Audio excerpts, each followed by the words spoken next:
Namaskar. Welcome to Verdict 2024. Surprise, surprise, surprise. We had told you two things and we have been proven right. One, we said that whatever was coming as exit polls, we have no faith in it, and that is being proven right. The race is much tighter. Two places where unexpected results are coming, Uttar Pradesh as well as in Maharashtra. And we also said that Annamalai is going to find the going difficult, and it is the DMK candidate who is going to be winning in case Annamalai can't make it past the win line. So we are proved right in both these cases. There are some there are some green shoots. For example, in Tamil Nadu, at least 2 or 3 seats are in fray. One unexpected one, which is Tirupur, where BJP is said to be leading. So we'll see. This is just early times. The surprise in Samajwadi Party is the one that has got everyone sit up and take notice. Of the 80, it is said that 39 are with BJP and 41 are with Samajwadi Party. That this might be not a fluke is borne by the fact that Rajnath Singh is trailing and so is Smriti Irani. Kishori Lal is leading. So these are things that are beginning to make people wonder and say, what is going on? Is it something that they have messed it up badly? Now everybody will start asking questions. What is going on? Why did BJP perform so poorly in Uttar Pradesh? I'm still saying that don't worry, because this is just the first or second round of ballot counting, and you know that one community is growing at a faster pace than the others. So these kinds of things will be expected, but overall the story will get averaged out. So I was looking at the overall count of the 543, and I saw that BJP had started out at a 320 and it has come down to 285. But and the India Alliance is now at 227. I'm looking at the worst case numbers. Okay, this is one particular channel which is showing anything a little bit more in favor of Indy. The other ones are more like 300 for NDA and 200 or 195 for the India Alliance. The clue that this is going to change will be from, again, two places. One is Uttar Pradesh and the other one is from West Bengal, because in West Bengal what we are seeing is initially it looked like BJP was leading in 25 and now it is 20-20 or something, one up, one down, that sort of situation. I don't think DMK is going to run away with this. This has been Tamil Nadu's verdict. Like in 2014, Jayalalitha won all but one or two, and I think in 2019 DMK won all but one or two. But in 2024, it's not going to be that way. I feel that these are all initial trends, and one can't take too much information from this. We have to wait till maybe 11 o'clock or 12 o'clock. Certainly, the India Alliance is on the ascendancy now. And again, it is riding on Samajwadi and success and Maharashtra, where they are saying that the numbers are not quite favorable to BJP as originally thought. Also, Chhattisgarh, again, it is half and half. That I kind of doubted, because BJP hasn't really done anything bad to lose that many seats there. So is Chhattisgarh and Jharkhand. Jharkhand also, there is a little bit of one way or the other. So take this as a way that we have to wait and see how this thing plays out. Now, the interesting thing is, look at the voting percentage. BJP has already got 40+% and Indy is at 27%. So how is it that the indications are so strong for the India Alliance? I think what it is sometimes what happens is that to just get people's interest, to get higher TRP ratings, people will try to create a story and slowly it will just ebb away, just like soda fizz goes away. I'll give you an example. When I started watching like 8 a.m., the YouTube channels of Republic, Times Now, and others started. Republic started out around 16,000, and these guys, Times Now was at 46,000 or something like that. It went up to 60,000 in Times Now, and I see now things are falling away, and so they'll do something to create it. And what people are also thinking is that maybe the freebies are working in Uttar Pradesh. I kind of doubt it. We have to wait and see. Like I said, freebies will give you initial kick up. Don't wait for some more time. This is not going to be as a runaway a victory as BJP might have thought. And some of the things that we are seeing now, why is it so difficult for BJP? Perhaps is because of the exit polls. Exit polls said one thing, and why somebody would bump it up in exit polls and not have it so good in real life is again a question that people are going to ask. So we are waiting for other guests. Some of them may be able to take a break from their TV studios to come in and talk to us, and we have to wait and see how this plays out. I'm seeing some other interesting stuff here. Trend looks like BJP is not winning as expected. Delhi Rajagopal, like people have damaged BJP very much. Come on now. Don't write off anybody in politics. I don't think any one individual is going to make that much of a difference unless there is something, it's a big mistake. BJP didn't make any big mistakes. And the freebies, I don't think that's going to sway people. I mean, if it sways people, then that is really sad, because there is no way they can fulfill those promises. You have seen that. It's not like this time this is going to be different, because you've seen that Congress couldn't do it in Himachal Pradesh. Congress couldn't do it in Karnataka.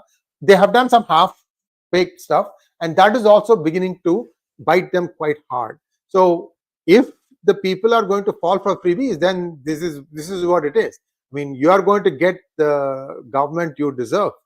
I certainly think that Modi is head and shoulders above everybody else, and the real numbers will start showing in probably in about, I would say, another 1 hour, where things will be becoming clearer. Shankar, Uttar Pradesh is shocking. Well, don't yet give up. I think this is a big state. Okay, this is a big state, and sometimes these things do happen. The counting is going on the west and on the east. On the east, there is slightly higher Muslim population. If it is possible that yes, EVM counting has started. I think it started about half an hour ago. In fact, the numbers you are seeing is after EVM counting. Postal ballots were still quite pro BJP. Remember that postal ballots are those who are from armed forces, who are in outstations, who can't go to a place to vote, or posted abroad, like missions, Indian missions, things like that. And I have been looking at some Tamil channel sites, and the numbers are very, very low, guys. I mean, 1,200 for one. The next guy, he's leading. The guy behind was at 900. So now you have to give some number. You have to give some time to average it out across various constituencies within a particular parliamentary constituency, assembly constituencies. I mean, see, I'll tell you another interesting thing. The way the counting is going to happen has changed since 2019, and the way that for example, let's say you have 6 assembly constituencies forming an MP constituency. It's a round robin. You do one ballot from one box from the first constituency, second one, third one, fourth one. This happens in some places. In some places, it's only 1, 2, 3. In others, it will be 1, 2, 3, 4, 5, 6. It depends upon the size of the constituency. Every one is now 20 lakhs, 25 lakhs. So it is tight. Initially, I've seen always these things are tight. Like, for example, even the worst case scenario, which India Today was projecting, it had gone to 260 for BJP and 230 or so for India. Now it is pulling back. In Times Now, I saw it's even more pronounced towards BJP. So who knows where the data is coming from? These are people who are stringers, meaning like somebody is just waiting outside a counting station. The people inside could be, putting it out as each round gets counted. Various sources. So these sources are not as reliable as you would expect. I still feel that it is BJP's election and that NDA is going to come. Maybe around the same number is maybe around the same number as before. That is Narendra Modi. There is a prediction here. It's second ballot, and like I said, there are many variables that are still at play. Don't get too worried. Maybe the verdict is not going to be as big as originally thought. 400 was a number. It was something that they wanted to hit. I again see India Today also up revising NDA and down revising. I'm sorry. Up revising NDA and down revising Indy. Both sound so similar. It's easy to get confused. So these things will happen, and so what people are doing, I'll tell you, people are channel hopping. Let me see what this guy said. Let me see what that guy has said. Let me see how this guy is doing. So in these hops, what happens is people will be, sitting in the background. We are a very lean team, so we don't have that benefit. If you stay with us, you stay with us. If you don't stay with us, you don't stay with us.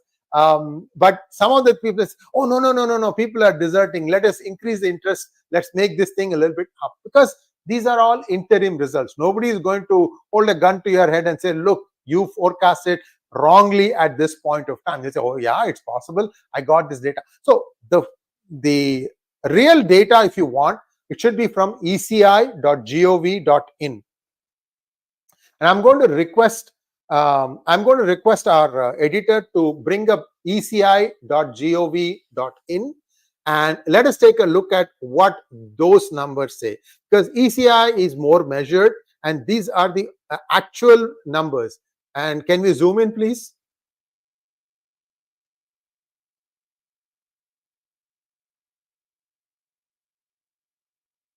What we are interested in is the table, because that's where the maximum impact will be. The actual okay. So here you can see out of 475, I am able to see BJP is in the lead in 217, 280. It's still too small. I don't think people can read it on a phone. So I don't know if you can make it bigger. Wow, it's going into a tizzy. This is a Google chart. I know Google chart will do something like this when you try to zoom it up. So it's not a bitmap. Let it go. Let's just go to the party-wise result status as like a table on the right-hand side. Yeah, this gives us a better indication. Stay on the top because that's what we are look at. So the BJP is at 218. Congress is at 81, certainly higher than we thought. Samajwadi Party is at 28. And All India Trinamool Congress is at 18, and Telugu Desam is at 15. That is, Andhra Pradesh has been a big sweep for the NDA so far, at least. Dravida Munnetra Kazhagam is in lead in 14, and Janata Dal United in 10. This is Bihar. Shiv Sena Uddhav is in 9. Shiv Sena Shinde is in 7. National Congress Party is in 7. YSRCP is 5.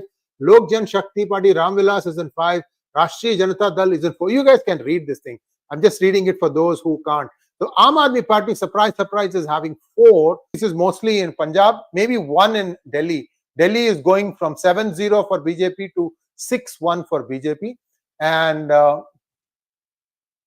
Kurukshetra, Hoshiarpur, Anandpur Sahib and Sangrur. So these are all the places where Aam Aadmi Party is leading. So it is all in Punjab. Sangrur is a surprise because Simranjit Singh Mann was the outgoing member of parliament. I've told you about this man. 35,000 to 70,000 votes for rupees for one letter saying that this person is being discriminated for his religious beliefs, and that they could use that letter to get themselves a permanent residency card in Canada or in any of the West countries where they were looking at this. So I think he's also losing. So why does it happen? He was actually giving good things, right? Sangrur is the border district. He was giving these letters. Of course, he was collecting some money. Then why is he losing?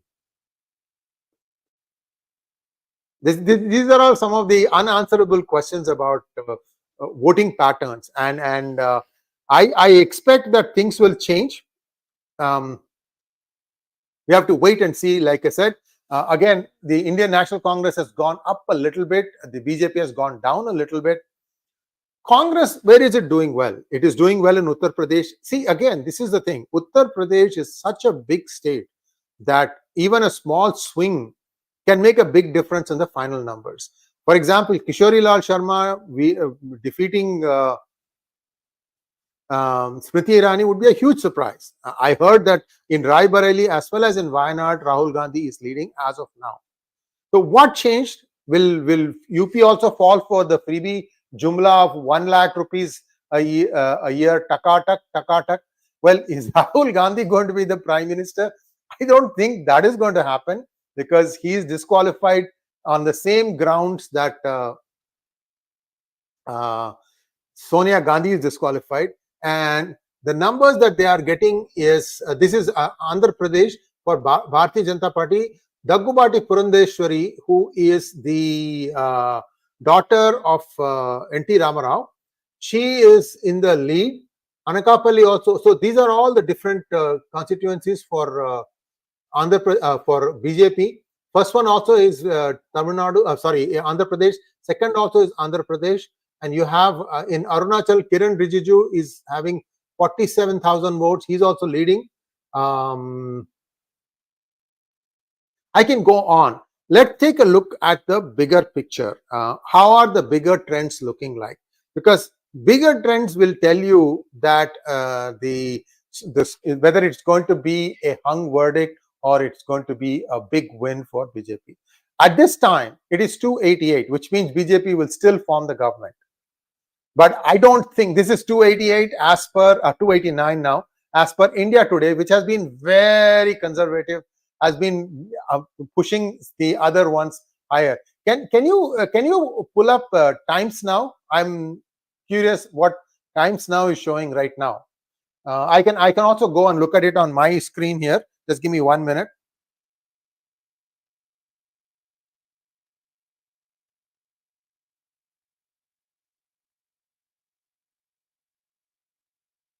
So if you look at Times Now, it's on it's on a break right now. But if you look at them, they are saying that NDA is at 301. And there you go.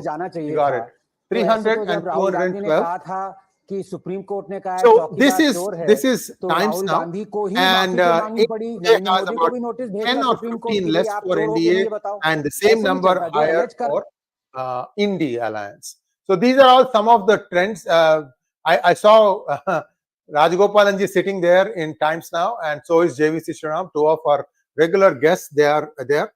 And the interesting thing here, Karnataka, they are saying that BJP is only 17 and and Congress is 11. That's a big surprise. But look at Andhra Pradesh. BJP plus is 21. Practically sweeping, and BJP again is in the lead in 9 out of 17 seats in Telangana. Telangana is a huge surprise because it was expected that they won't go beyond 7, and they are already leading in 9. Again, look, it's still too early. Sometimes they can pull it back a tag, and ADMK is in lead in 5. That I find it a little hard to believe.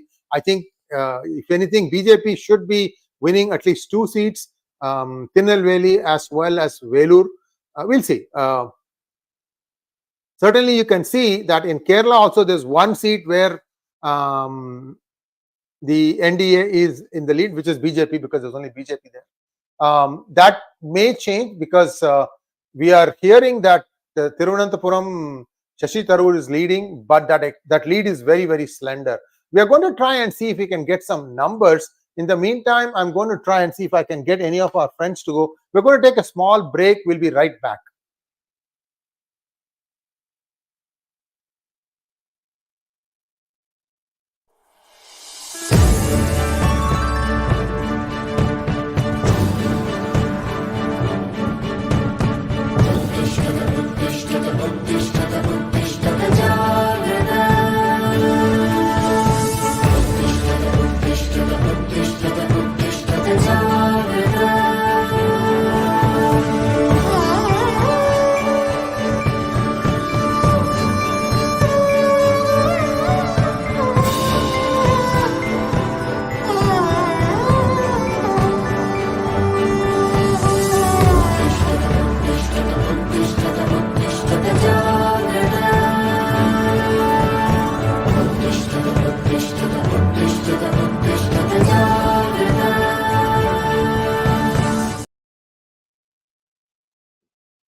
So I'm reaching out to some of our usual guests if they can take a break from where they are to join us to tell us a little bit more about where the trends are going.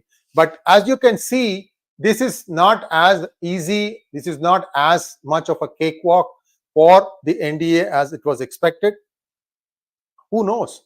Did the Uttar Pradesh population fall for 1 lakh freebie? Is it even possible? I mean, they are already getting 5 kilos of rice, 5 kilos of wheat, and 5 kilos of other things like dal and things like that. That is quite a bit of money, and that is being borne by the taxpayer of the country. And are they going to expect more? If people are going to fall for this gimmick, I'm afraid democracy is the biggest loser here. Because after all, capability wise, do you think an Akhilesh Yadav can run this country, assuming that he has the most number of seats? Or Rahul Gandhi is definitely not going to make it. So who's going to be the prime minister? Shashi Tharoor? Well, that's an intriguing prospect. Because they'll have to finally pick somebody who is probably a little bit more versatile in languages. I haven't seen Shashi Tharoor speak any Hindi, so that could be a problem. So who knows? Anyway, these are all speculations at this point. The earth hasn't fallen from underneath.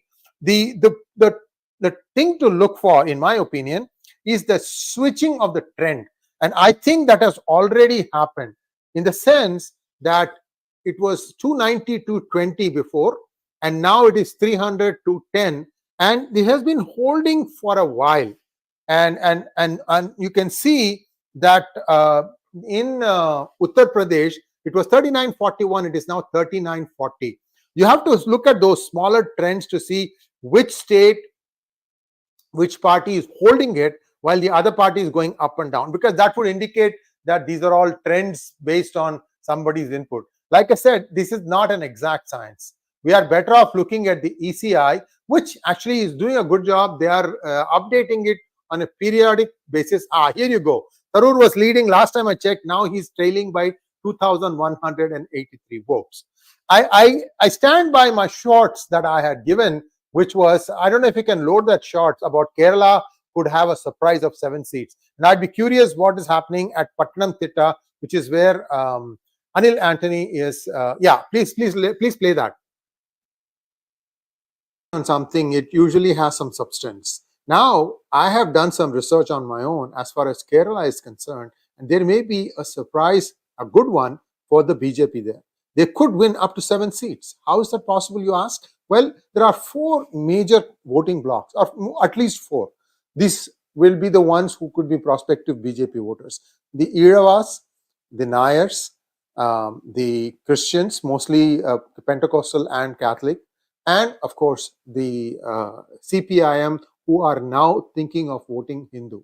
So if all of them, at least 40 to 50% of them, vote with the BJP, there is no reason why the BJP could not post up to 7 seats in Lok Sabha. That would be a very pleasant surprise. Thanks for watching. Please like, share, and subscribe to our channel. Don't forget to. You get the idea, right? 7 seats is what would be in play if 40% of these 4 communities voted for the BJP. What are the reasons why they would do that? Kerala story. One movie, because in that, I don't know how many of you watched the movie. There are 3 girls, if I remember, who get jihadified, love jihad. One of them is a Christian, and actually she dies, if I remember correctly, in the movie. So the Christians are feeling the heat that the Hindus have been feeling also. And this is basically for them a matter of survival. In fact, even for Hindus, it's a matter of survival in the northern districts of Kerala. And so this is expressing itself in this way. Wait and see how this plays out. Kishori Lal currently is leading by 15,000 votes. That's a big surprise. Let us look at UP to tell us what is going to happen, because if UP doesn't give a decisive verdict for BJP, that would mean that some of the things that they are planning to do, they may have to slow it down. Let's see what UP is looking like. Can you put it up, please? Yeah. Right now, BJP is in lead in 36, SP in 33, Congress in 7, RLD in 2. So 36 plus 2, 38. and ASPKR is, I'm not sure if that is with Hindi or with BJP, but Apna Dal is with BJP. So 39 and 40, 39, 40. That's how these numbers are stacking up here. And I have a feeling that this is not going to sustain. The reason is Ram Mandir is in Uttar Pradesh. If it can't make an impact there, where else will it make an impact? So we have to wait and see how this plays out. Now I always keep looking at one particular channel to see the trend, how the trend is moving. Watch for the trend rather than anything else.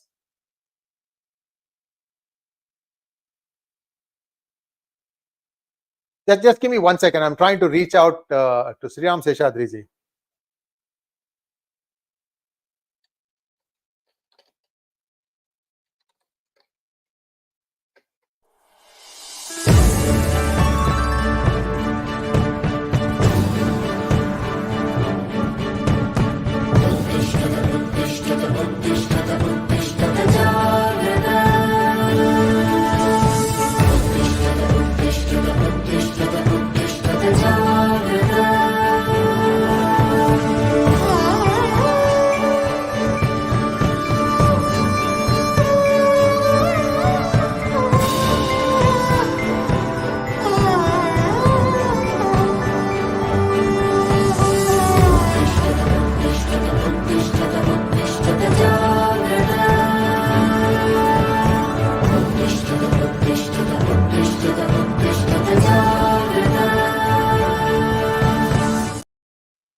So far, only 2 rounds have happened.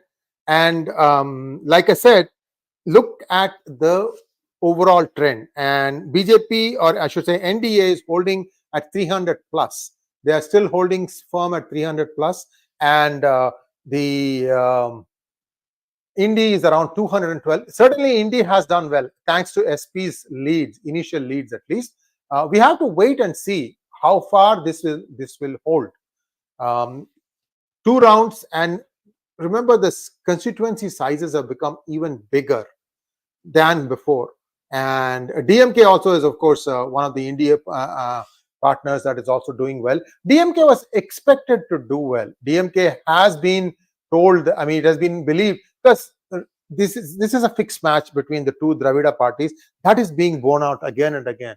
And all our calculations go out the window. For example, if ADMK polls less than 20% in any of the triangular contests, if that happens, then one has to wonder where the ADMK vote has drifted to.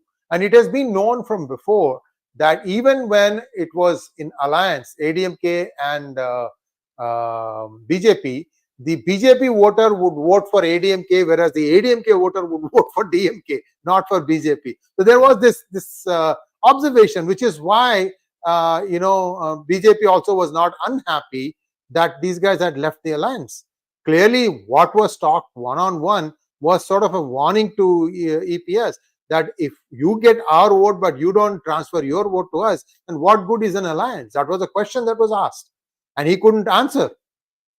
So these are all games that politicians play, and you have to expect any kind of low-handed dealings.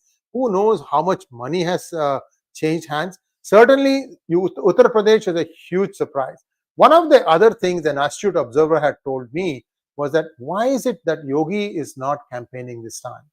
Why is it that any other leader, for example, like Devendra Fadnavis or some of the younger chief ministers, why were they not campaigning? What about the Gujarat chief minister? What about the new Rajasthan chief minister, Madhya Pradesh chief minister?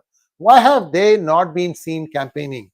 Have they campaigned and they were only shown, here and there? Because at least in the overall narrative, all one saw was Modi and Amit Shah. And if the electorate gets tired of that, sometimes it is not your fault. Sometimes they just get tired. And if somebody else is showing a brighter bulb, even if the bulb is not going to last very long, at least as long as the attention span is there and the person is showing the bulb, maybe they'll just say, okay, well, this seems more interesting. Is that what is happening here?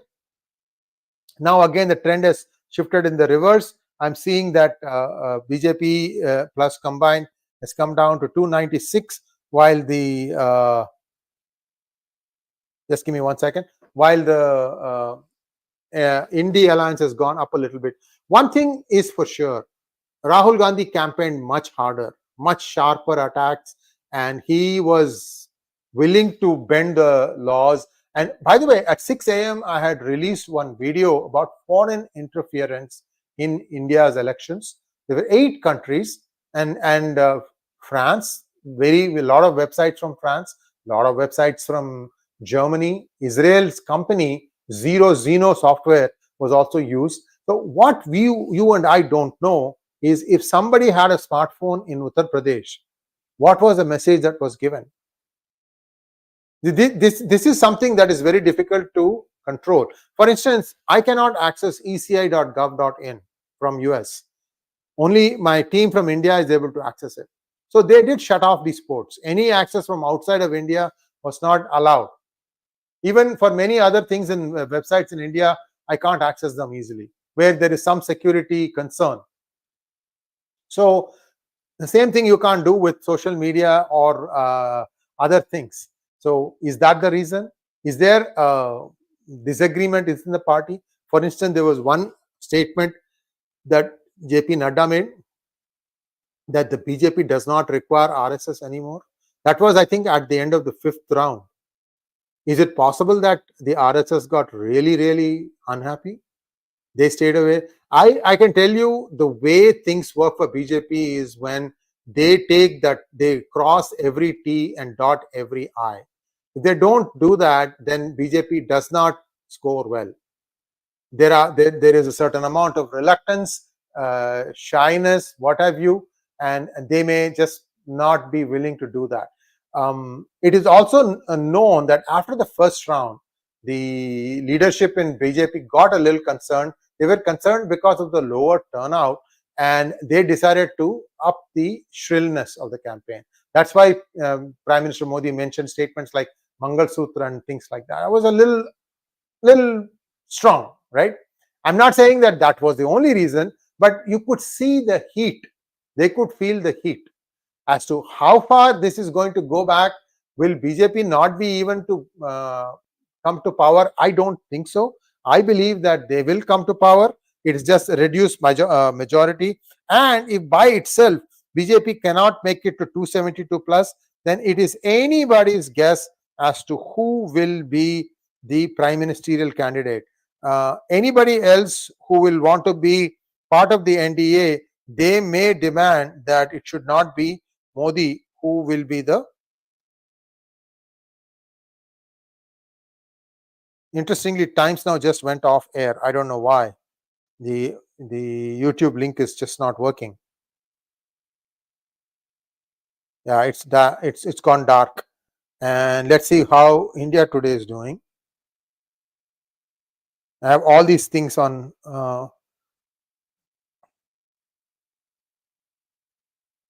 Okay, in India Today, the numbers have again stabilized. 288 for NDA, 223 for Indy, and the number of people watching is 61,000 here. Times Now, I'll tell you how many people are watching. Of course, now it has gone dark, so many people would have drifted away. But last time I checked, they were quite low. Hang on a second. Let's look at Republic TV. How's it going?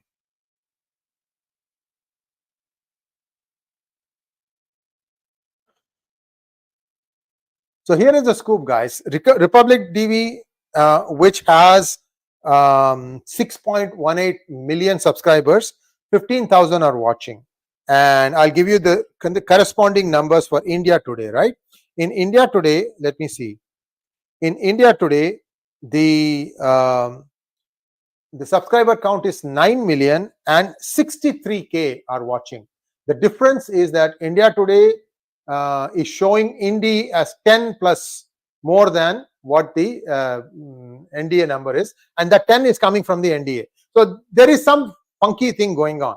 That's all I can tell you. Let's go take a look back at your show and the fact that I've been also 22 years in the party. I think we need to wait for the 6th or the 7th round to have a final picture. Now switch over to Republic, please. In terms of the exit polls speak of a massive Can we switch to Times Now, please? They have gone dark. I don't know why. It's very curious why they would have gone dark. Also, in Republic, the numbers are slightly different. It's about 10 higher. And if you look at Times Now also, it was showing a slightly higher number for NDA and lower number for India Alliance. So we are still at India Today. We have not changed away from there. I'm just looking at my panel to see what is coming up. So why is this happening?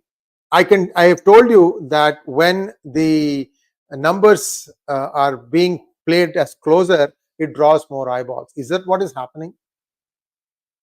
Because I still feel that Samajwadi Party couldn't be getting that many seats, no matter what happened, because the promise being a promise, they still know that that's not going to make a huge difference. So here is Republic, NDA is 291 and Indy is 221. So there also it is catching up a little bit. And again, the big surprise is coming from what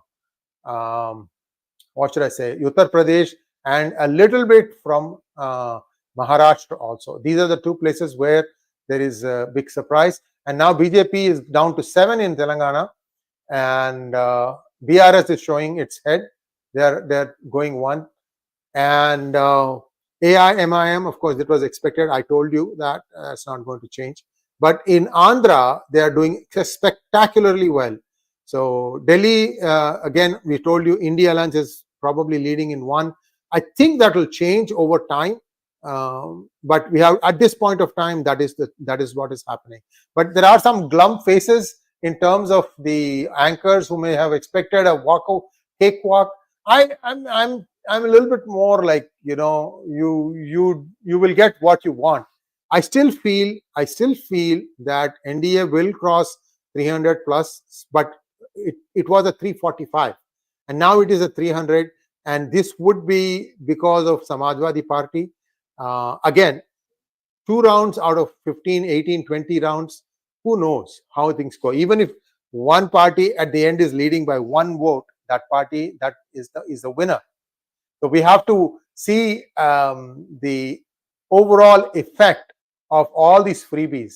I can't see of any other reason why people will be voting for Indy other than this takatak 1 lakh per year promise that Rahul Gandhi made in his speeches. Because towards the end, even Priyanka was making those speeches. A hint that things could pan out differently was seen from a couple of rallies that were jointly hosted by Akhilesh Yadav and Rahul Gandhi, where the crowd control became a problem.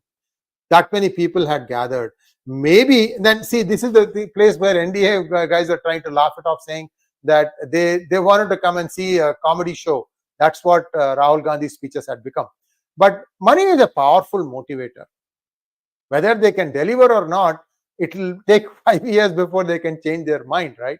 So what is going to happen? Is this the end? But then if money is the reason why Uttar Pradesh is moving away, then the same promises were made in Bihar also. In Bihar, we are not seeing that trend. So see, that's where I'm seeing the surprise is only in Uttar Pradesh. Please understand this. The surprise is only in Uttar Pradesh so far. In West Bengal, it looked like BJP was running away, and then now it is on even. It's 18-20 or something like that. And that's how it will be at the end, I think. Maybe 20, 22, 23. But like I said, a lot of rounds to go. So we can't really take it for granted that it's going to go one way or the other. So one surprise, big surprise in Uttar Pradesh. And what is happening in Maharashtra? Again, in Maharashtra, it was expected that the Shinde group may not do as well as the other group, Uddhav Thackeray group. And it was also expected Sharad Pawar is Sharad Pawar. He is going to pull a rabbit out of his hat. And Supriya Sule's winning or losing would tell a lot about how NCP is going to perform. If Supriya Sule loses, then NCP, even though they are said to be leading in 7 constituencies, it might end up losing. Can we have the ECI Gov website, please? We can take this thing down. Because I'm afraid that they will give us copyright rejection also, and that would serve no good purpose. So here now you see BJP has gone up to 230 and INC is at 98. Samajwadi Party is still at 34. Tilamul is at 23. Dravida Munnetra Kazhagam 17. Telugu Desam at 15. Janata Dal United, JDU at 14. Shiv Sena Uddhav is at 10. And Sharad Pawar is at 8. Can you go down, scroll down a little bit, please? I was looking for Shinde Group, which is at 7, and YSRCP is at 5. Lok Jan Shakti Party, Ram Vilas is at 5. Rashtriya Janata Dal 4. Aam Aadmi Party 4. Communist Party of India, Marxist 4, and so on and so forth. So the big gains for Congress are coming from where? They are coming from BJD is really low too. The big gains for Congress are coming from where? From Uttar Pradesh, from Kerala, and also I guess 9 of the 9 seats they are contesting in Tamil Nadu. They are probably leading in almost all of them, which is a surprise. I expected Karur to be a defeat for Congress. So how all these things happen, is a surprise in its own. Who knows what people will be thinking? There is UP maybe Muslim Yadav and Dalit Dosti at work. Pawan, if that is the case, then I can tell you that BJP will prevail at the end, because Yadav vote had switched, I think, already 30% to BJP, and when Yadav vote splits like that, then it is advantage BJP. And Dalit vote, I don't think Dalit vote would have gone away from BJP. Maybe at best 50-50. And again, Dalits don't vote for Yadavs. There is a BSP also in play. Why would they want to go and vote for SP when BSP is also in play? Who knows? See, Akhilesh was saying all along that BSP is Bhajpa's B team, right? Because that Bhajpa wants to split the Dalit vote just in case. Okay. So somewhere, I think these numbers are happening because of rounds of counting. I think we should wait and see how these things play out. Remember that in 2022, the margin by which UP defeated, the margin by which Bhajpa defeated Samajwadi Party in UP was lesser than in 2017. I think in 2017 they crossed 300, if I remember correctly. And this time they got only 276 or something like that. So Samajwadi Party put up a better performance. But if this thing is going back and forth, then it is going to be a tight race, and it will go till the finish line. It could go one way or the other. And I'm just taking a quick peek at what it's still being the same in India today, 290, 226. So that hasn't reduced. Whatever the differences were, whatever be the variations that seem to have settled down now.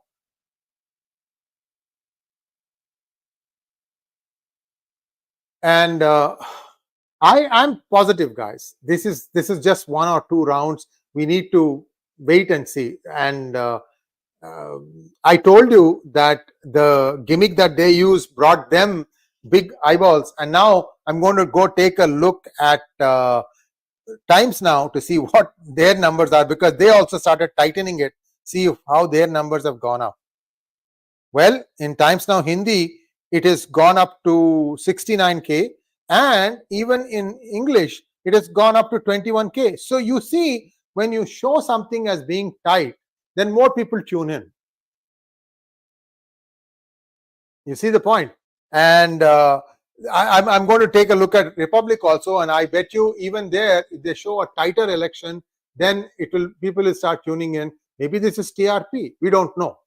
And this is live results from this is Election Commission. I think, is it Election Commission? Please say yes or no.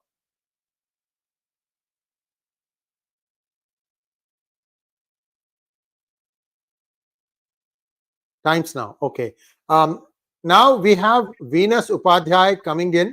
Let's welcome Venus Upadhyay. Venus, namaskar. Welcome to P Guru's channel. How are you? I'm good, Sri. How are you? Thank you so much for inviting me. I'm well. Thank you. Thanks for coming.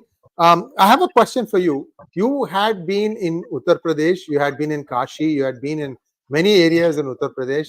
What Uttar Pradesh is showing is a surprise that Samajwadi Party is fighting neck to neck, at least as of the first two rounds.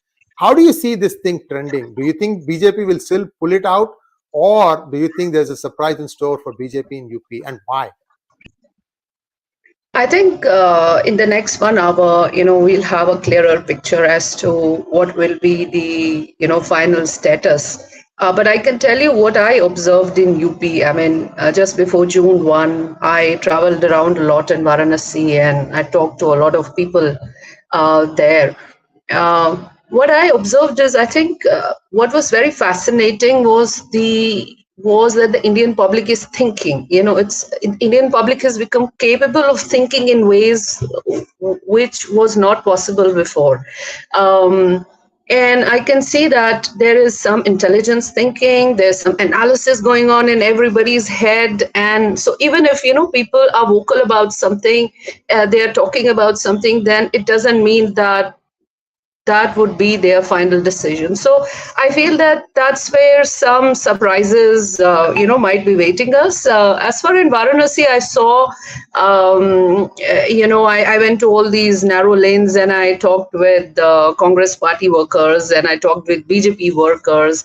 Certainly, at some places, it felt like the BJP workers were more organized. But then at some other places, I saw that the INC and the Samajwadi Party were also, working closely together, like the polling booths that were there, the two tables that they're allowed to set up. I saw that the two of the INC and the two of the Samaj party were clubbed together, and the four tables were there with a lot of crowd around. So I think whatever we are seeing, it should not be a complete surprise for people on the ground. And I think for BJP as well. I think people in the power, they would be observing all these things very closely. The number is kind of hovering now. The NDA around 300 and the India around 220, plus or minus 4 or 5. This is where it is going up and down, up and down. And the big determinant in this push is Uttar Pradesh. See, one thought for people are saying was that it could be the 1 lakh per year freebie that Rahul Gandhi announced. Do you think that was resonating among the voters? I think the entire situation is very nuanced. People can come up with various kind of narratives. But there's one thing I saw, and I think that is a fallout of big time development projects also that are happening. And I saw that happening in Varanasi. Is that when you have massive projects happening, you have big infrastructure projects happening, what happens is that the kind of tenders the government is allotting, they're kind of massive.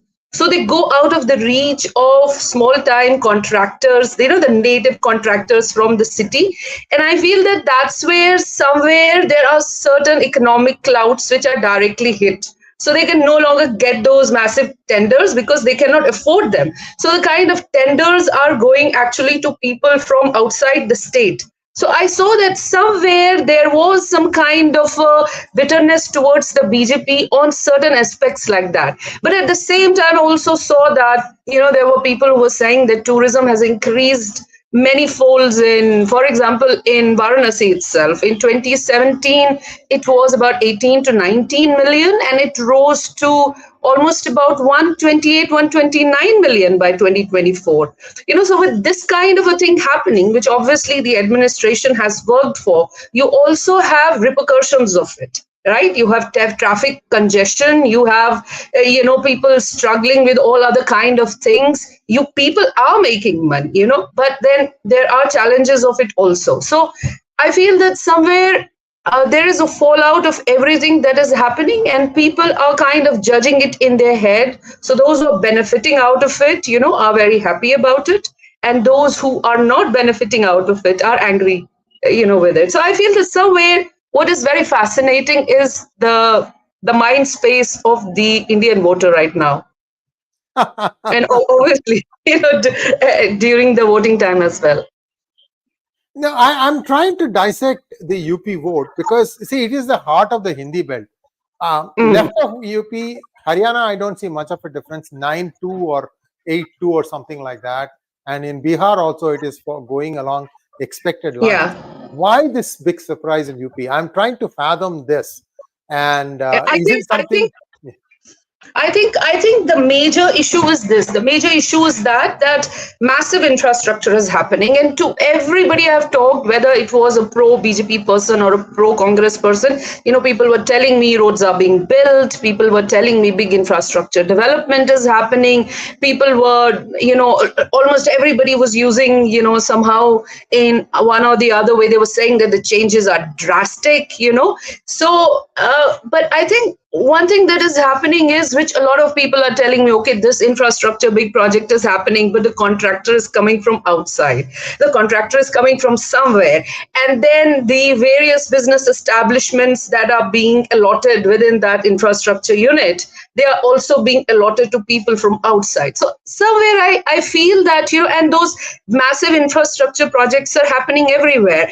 And this is something that I've not only, witnessed while talking to people in Varanasi. I've also witnessed in another state where I have been observing, things for a few years. And I see that when big kind of development happens, which needs big investment, a big investment cannot be afforded by small-time contractors, from the city who've been operating there for decades, and they come from outside. And so this kind of creates a kind of a tension. And I think this is one of the reasons in UP that, and also employment is a very big issue. The pro-BJP people that I talked with in Varanasi and the pro-INC people that I talked with Varanasi, almost everybody talked about employment, that we want employment.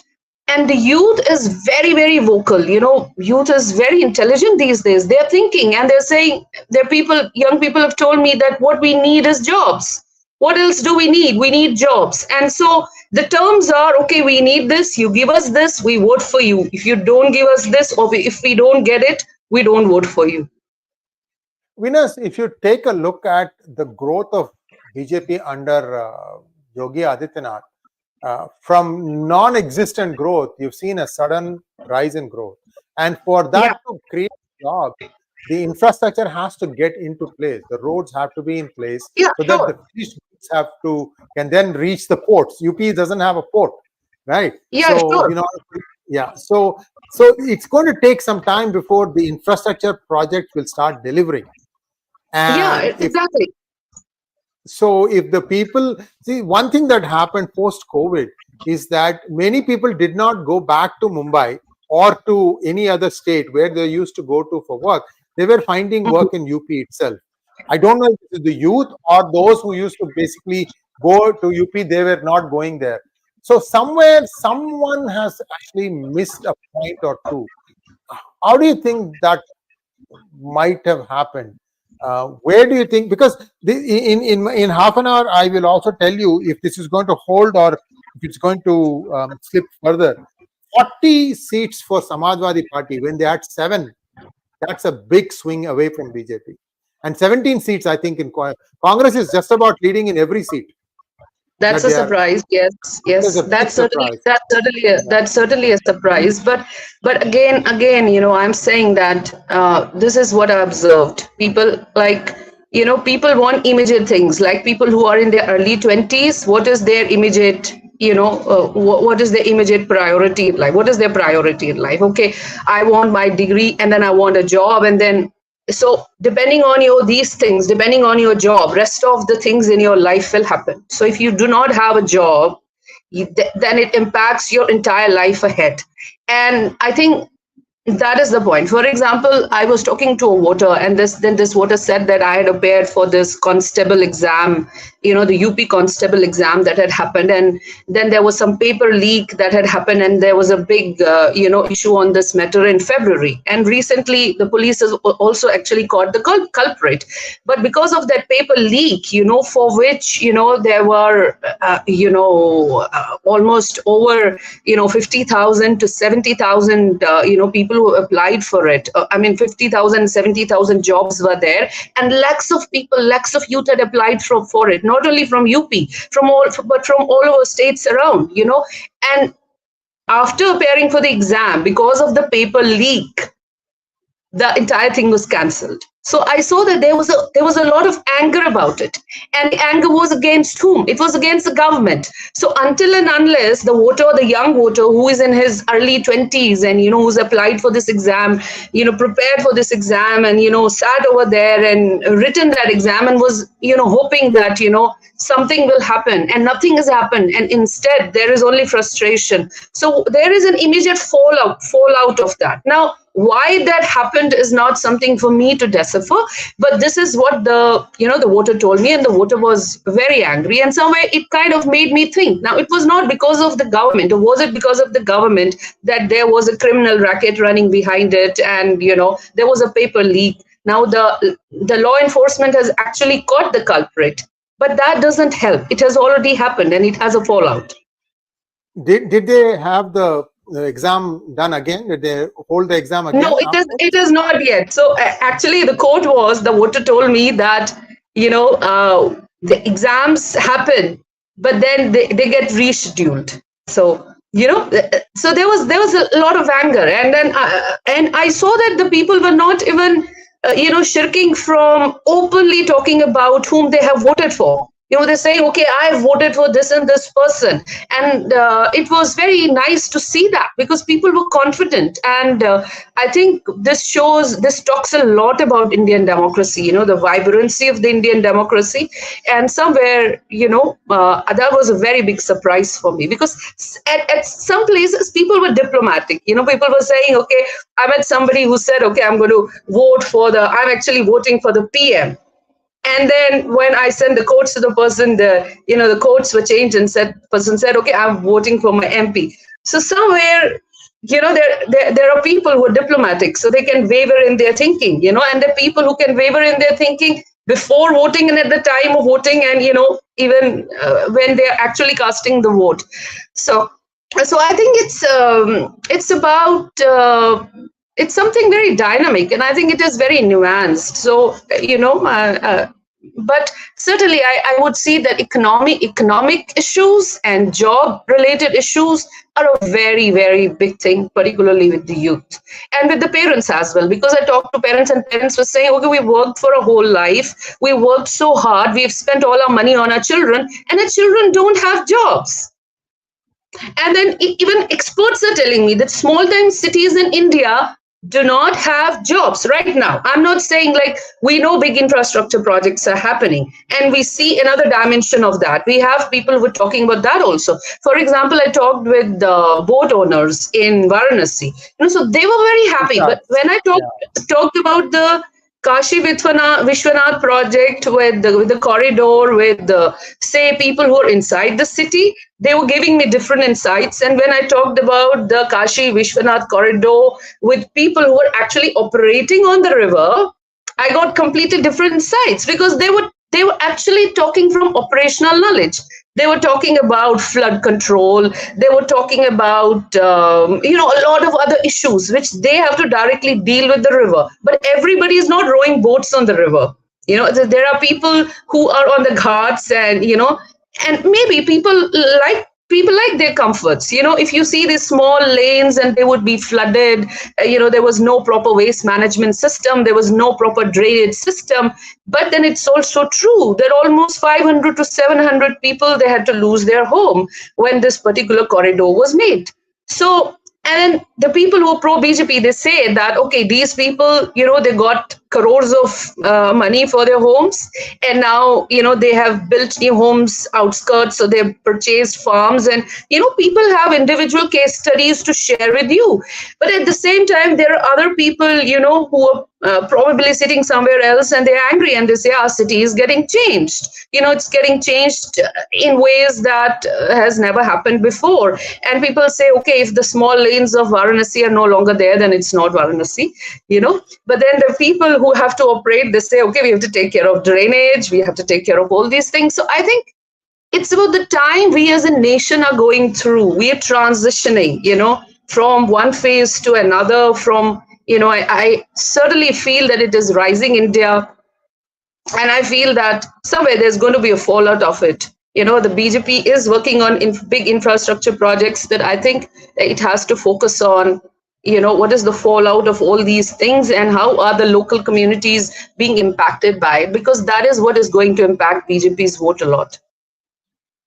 I think to a large extent, the fate of BJP in Uttar Pradesh is going to determine whether it's going to cross the 272 on its own. Because if NDA, if NDA gets more than 272, but not BJP, then the NDA partners will tell who they would like to see as the prime minister.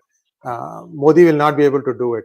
So there is that possibility that Modi might not come back as the prime minister. Could be somebody else from the BJP that they may choose. Well, we have to wait and see. Let's take a quick look at the numbers now.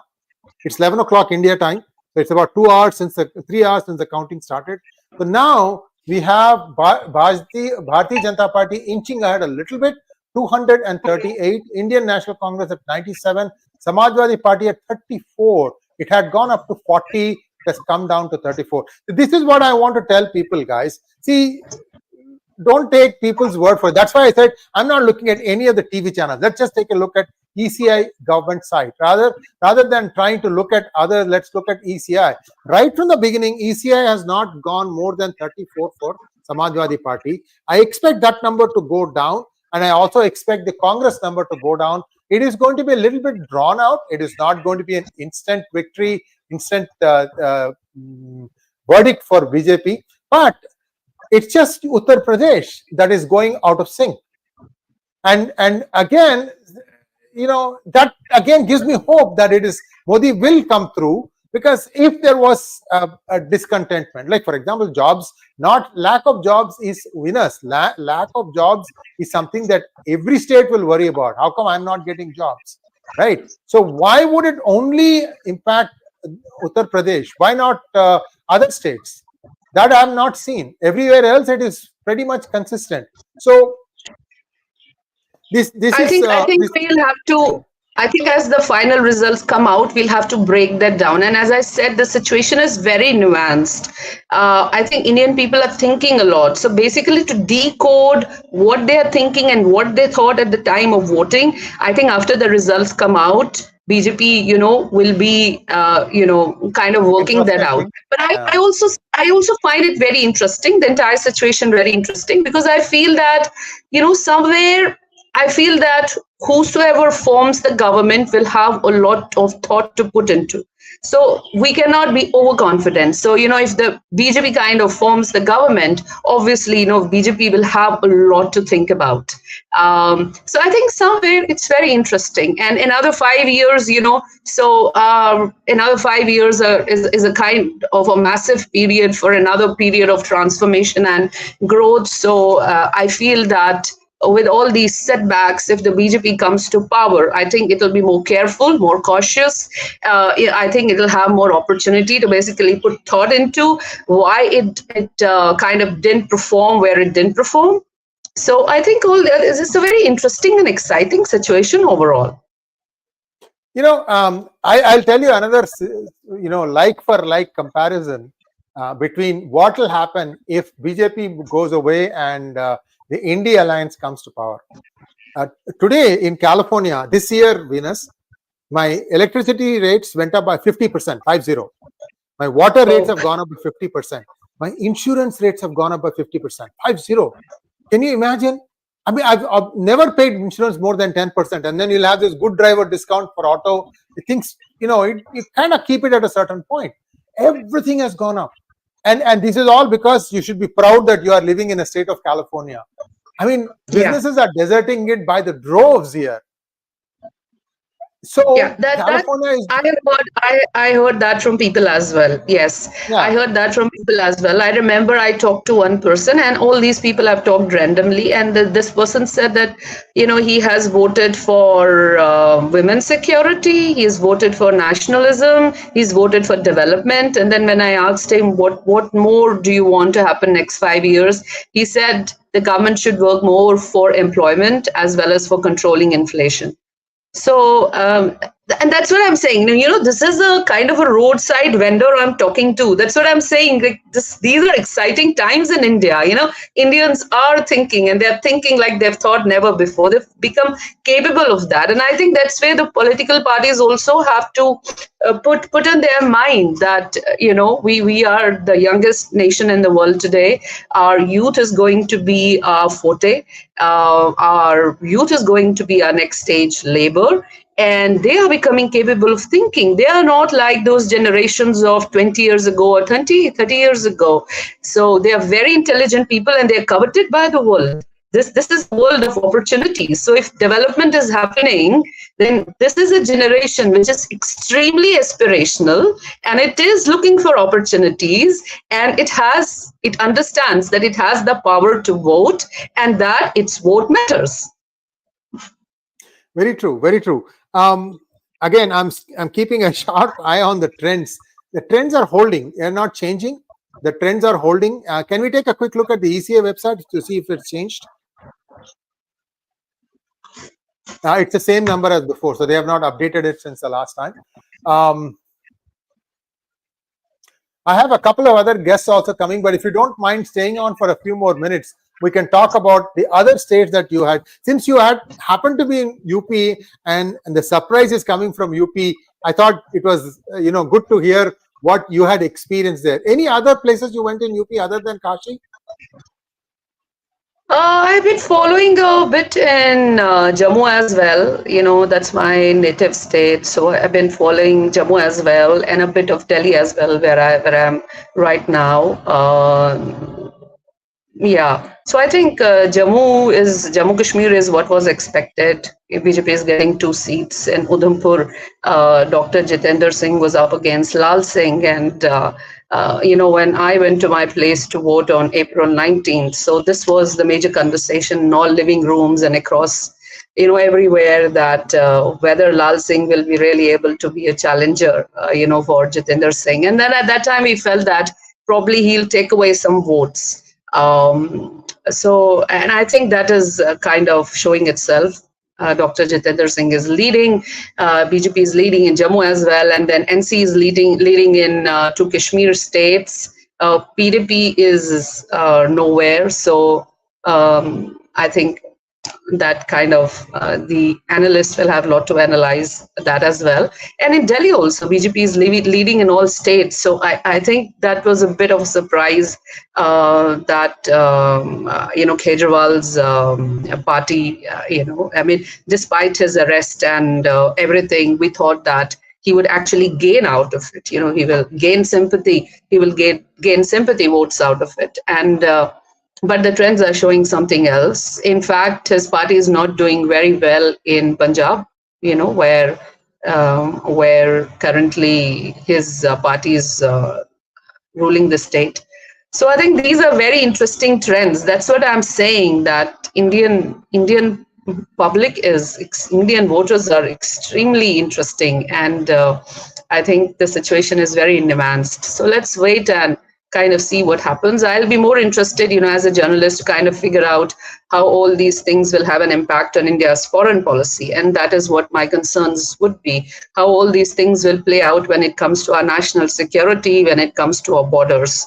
We do need a strong government, at the helm of affairs when it comes to all these issues. So I'll be waiting and watching.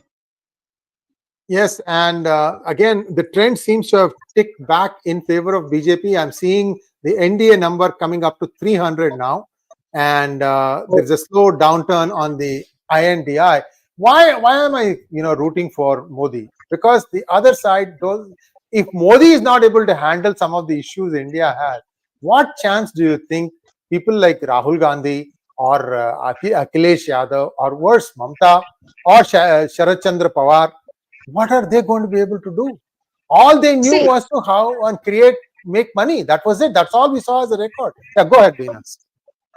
See, this is not me saying, but what I've heard people saying is, I have seen a lot of confidence that people place in, Prime Minister Modi, and there is no doubt about it. And I see that that happens because of his policies and somewhere because of his persona, his leadership.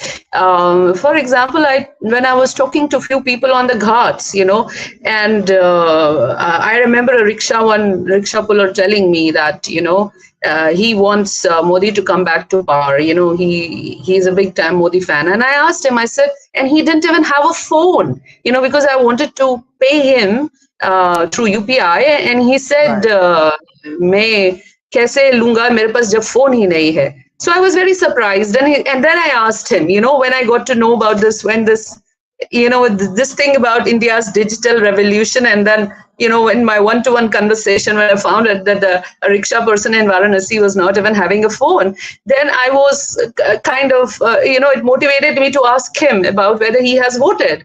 And he said he wanted to vote, and he wanted to vote for Modi, but he said, मेरा तो vote ही नहीं बना. पिछले एक बार बनता है, दूसरी बार नहीं बनता है, which was very surprising. But because he said that he wanted to vote for Modi and he wanted Modi to come back to power, I asked him, why do you want that to happen? Why did you?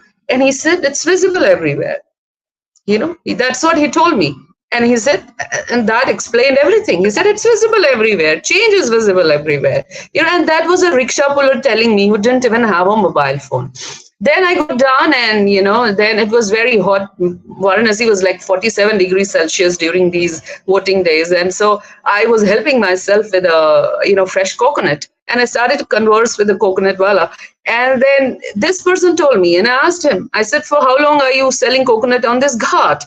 He said, I'm selling coconut for about 10 years. I came here when Modi came here. There was some kind of an event that had happened when Swachh Bharat Abhiyan had started, and Modi ji had come to this ghat, and, he was sweeping, symbolic of starting his campaign. And I saw that it mattered to people. I was very surprised. It mattered to people that Modi he'd come to the ghats, and that he held a broom and he was sweeping on the ghats. For me as a journalist, or somebody sitting in Delhi or somebody reporting for a foreign media, I thought maybe it was a symbolic gesture, it was more about publicity, because that is what it looks. When you come down to people and you start talking to people, then I realized, no, for people, it meant a lot. For a rickshaw puller and for a coconut seller, it meant a lot that Modi had come down to their level, come down with a broom and had swept the ghat. And after that, tourism has increased. Now, tourism obviously would have increased for many, many reasons. Obviously, the government policies would have contributed to it. But tourism would have increased due to many, many reasons. But to this man, he believes that Modi has come down to the ghat with the broom. And since then, the traffic on the ghats have increased, and he has a steady daily income. So it matters to people. So I've seen that the people have a kind of a sense of reverence towards him. At the same time, I've also met people who have a lot of anger towards him. Like these young people, who haven't been able to, come up with a job. And, there could be home situations like this young girl I met who was in her early 20s, and she was saying, we need free food. And I saw suddenly an elderly man coming in, they were about to have an argument because he was saying, okay, how can you get free food? And then I suddenly realized she might be having a situation at home. She might be having something, this situation prevailing at home where she needs that. She needs an immediate job. So whom is she going to blame? She's going to blame Modi. So the way that coconut seller is crediting Modi for the boom in his business, the same way this girl is basically complaining against Modi because she doesn't have a job. So, but then certainly one thing is surely there, that whether people like Modi or they dislike Prime Minister Modi, they cannot avoid him. And so that factor is always there. Prime Minister Modi is a very big brand in India today. Well, let's take a quick look at the ECI website to see what they are saying now, to see if there's any numbers change. It has been more or less the same, except I think Samajwadi Party has gone down by 1, and BJP is still at 237, Congress is still at 97, and Trinamool has gone up to 29. That's a surprise. So this I have to tell now. I didn't want to say it before. A man whose judgment I trust had told me that BJP was only sure of 16 seats in West Bengal, 1-6. That the claim of 25 plus was all just to try and motivate, because the hard numbers don't go along those predictions. You see what happens, one community votes in toto. For them, it is life and death if they didn't vote. Hindus don't do it. I mean, I heard that BJP was leading in one seat in Kerala as well this time. I don't know how is the it's I situation think right two now, but it could change because these are all very slender leads and still it's early going. And I see. also, and some of the news channels were also talking about Prime Minister Modi. He was leading only by 600 votes at a certain time, probably maybe about 40-45 minutes ago. Yeah, now it's at 45,000 or something like that. We'll keep looking. Our team is looking at the data to try and provide us with some immediate breaking information. Certainly, let's see. Varanasi, Narendra Modi is up by 50,000, close to 50,000 votes. So, I mean, he has polled more than 51%. 101 is what I saw as total counted. He's close to 50%. So that's a good winning number. I don't think he's going to lose. It's not that bad. I can tell you this. I have heard people who are working with him. I have heard from people who are working with Prime Minister's team in Varanasi, and I've heard about the kind of professionalism that they work with. Those stories have also come to me, all along with other stories from opposition that have also come. I'm going to just take a small break, viewers. I'll be right back. I just want to check up with my other guests.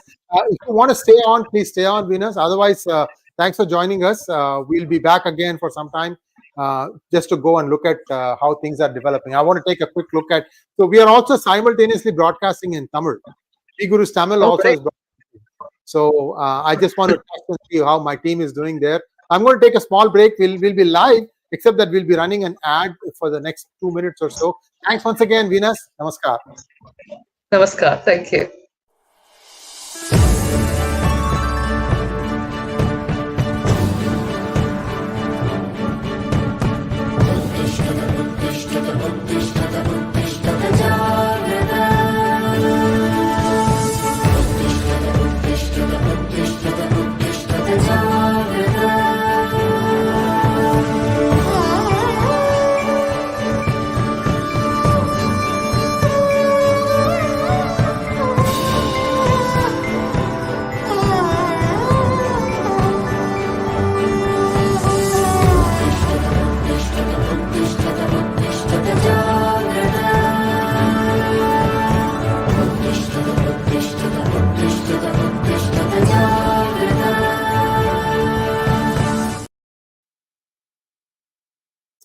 All right, I'm back, and I'm hoping to have a couple of professors join me, and we'll be looking at it from a bigger perspective as to what is the surprise element in Uttar Pradesh that is causing so much of a swing in the numbers. And I still hold that BJP will pull through and come to the same numbers as what's predicted, but it's going to be not a cakewalk. I mean, some of you are saying that first they count the urban votes and then the rural votes. I don't know because the numbers are coming for the entire 80 seats. The BJP, 55% for the Samajwadi Party. Akhilesh, if this is wrestling, he's doing his father proud. Let's look at BJP versus AIDMK. It's a much smaller number. Okay, there are no such things. Can I get one thing from you, Rahul? Yes. Which is that if you go to West Bengal, this is my hunch. Congress plus CPM at the moment is leading in 3. Can you give me the vote shares of West Bengal? Because once you get the vote shares, you will get a sense that the anti-Mamta vote may be getting split a little bit more than it was in 2019. But then, contrary to our poll, where we said that the CPM took away the Muslim vote from Mamta, it's actually taken away the anti-incumbency from Let's see Mamta. the West Bengal vote share on your screen now. Trinamool at 47.7. They had about 43% of the vote last time. Their vote percent is up actually 4.7. The BJP at 37.9 at this moment, they're down 3 from the last time. I had thought, Rahul, last time this CPM got just 7%, and the feeling was the loss of the CPM had worked to the BJP's advantage, because then the anti-Mamta vote got consolidated BJP. But if these numbers are right, she's actually gone up. Mamta Banerjee is proving her critics wrong. The Lokher Bhandar that we've been speaking, the woman vote, the Mahila vote share has gone up. And I've been telling this to my friend Pradeep Gupta. Please poll more women. And Abhishek Banerjee said, where is Gupta ji? Gupta ji ab nahi aayenge, thoda time lagega. Abhishek Banerjee said there's no way this poll is going to prove right. He will be chuckling and having the last laugh. No, he's very angry. 47.7 for the Trinamool, only 37.9 the TMC. Gaining vote share in West Bengal, where the BJP was hoping to do well. The BJP at this moment is losing vote share. If I go region by region, I'd look at the presidency area. The BJP only on 3, the Trinamool on 12. It's kind of where it was last time. If we go now to Midnapur and look at the 8 seats of Midnapur, 3 to the BJP, 5 to the Trinamool. Trinamool making 2 gains over here.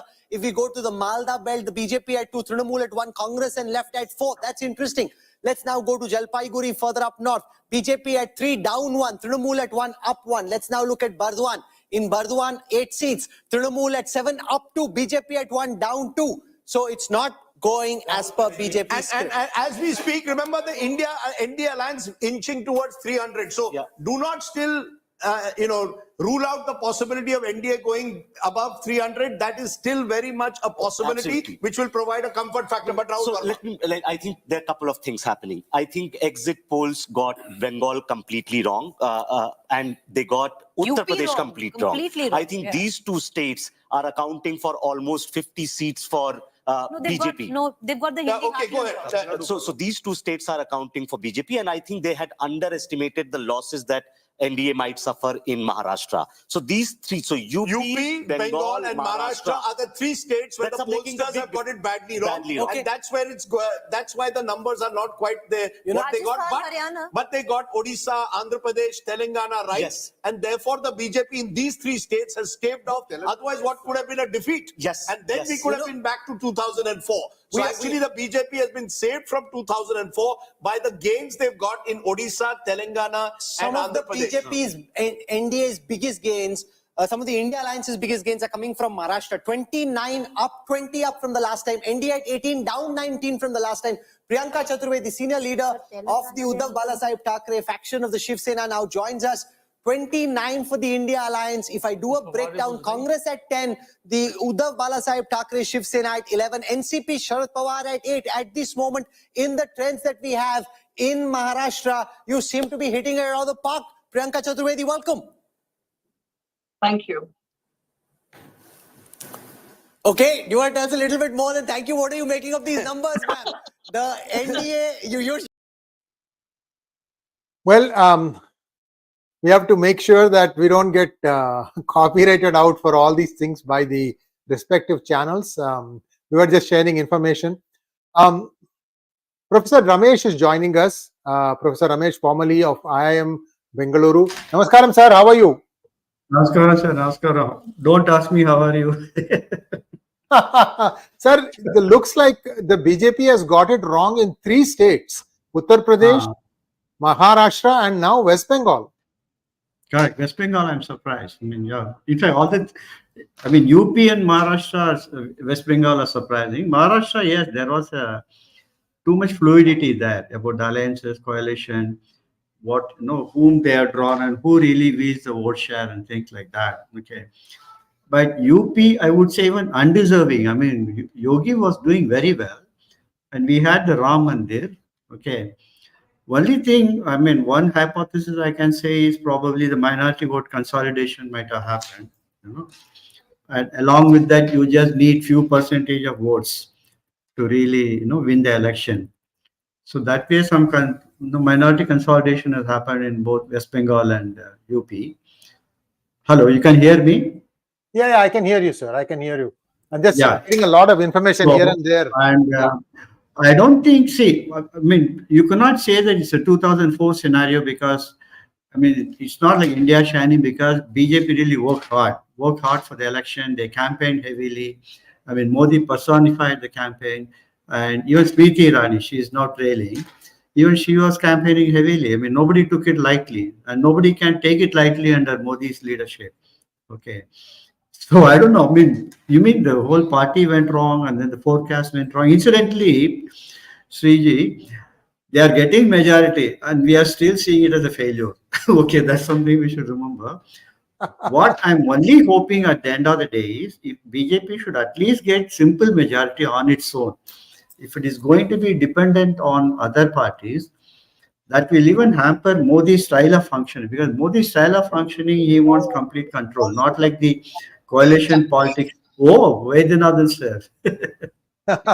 We have two professors here now.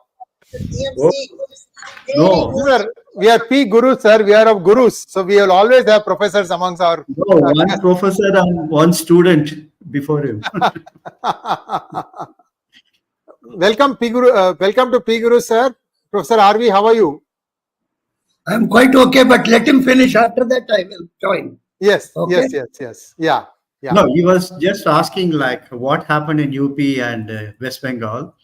And one possible explanation right now is, then what happened with probably the minority vote consolidation, and maybe the other also might have voted for them or something. But I cannot expect that people are disappointed with Yogi or Prime Minister or something like that. So it just, it really needs a hard soul searching. And you cannot say, see, in other states, for example, there's a lack of local leadership. For example, Karnataka is doing well, but we don't have a local leadership. In UP, we have strong local leadership, and then double engine was really working. And I don't know what happened to, what happened to this final net result. West Bengal, I hope it may still change. Certain things can change. Certainly, so one block may be of one type, another block may be of another type. And when this vote is taken up, the votes can fluctuate and things like that. Well, what is a little bit of a bother in West Bengal is that BJP vote is a good 10% less than Trinamool. 37 versus 47. That's a big number to cover. Yeah. And a state that is known to be significant Muslim population. So we have to wait and see how that plays out. Sir, if you could just wait for a second, let me bring Professor RV in. I'll leave you with a question. What do you think he will do? Assume that somehow NDA scrapes through and Modi still manages to become Prime Minister. What do you think he is going to do? Just think about from, what levers will he have to move? So let me bring Professor RV in. Yeah, please. Shall I continue? Yeah, okay. No. I'll just hold I'm you. listening. I'll put you in the tray because there could be some video concerns. Yeah. Professor RV, can you please join us? Your video is not coming on.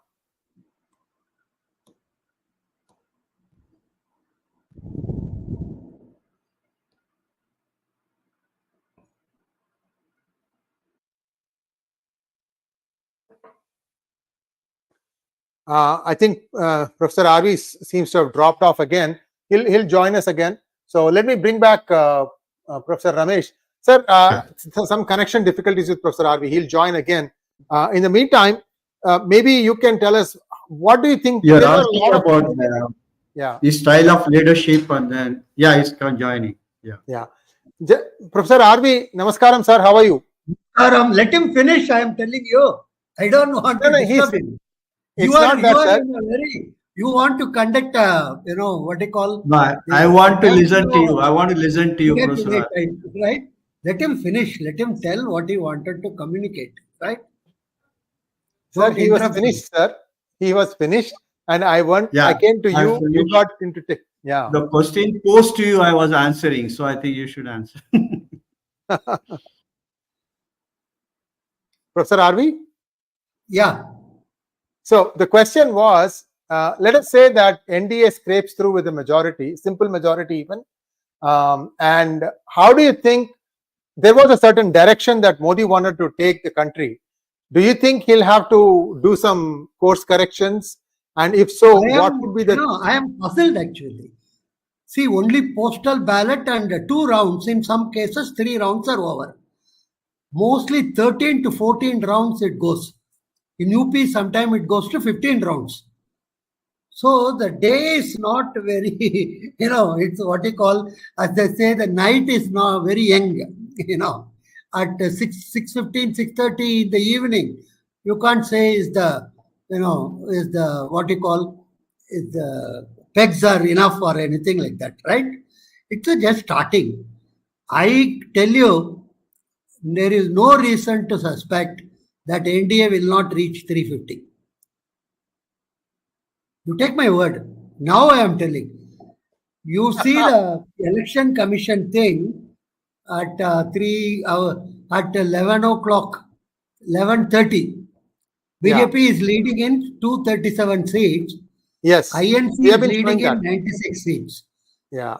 Samajwadi Party 32, and A8 is, Trinamool is in 31.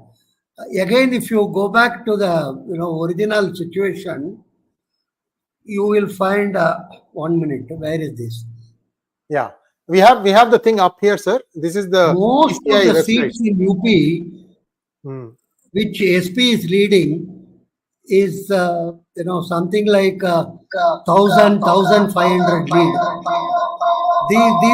These are not great leads or anything, right? What is so this? it's still too early to say anything. Very, very early in the day, I would say. It's something like 6:30 p.m. The group cannot decide who is drunk and who is not drunk, right? It is not yet started even, right?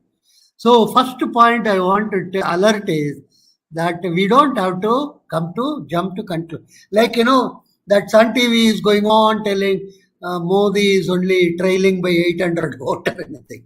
That is just, postal ballots and not even the first round.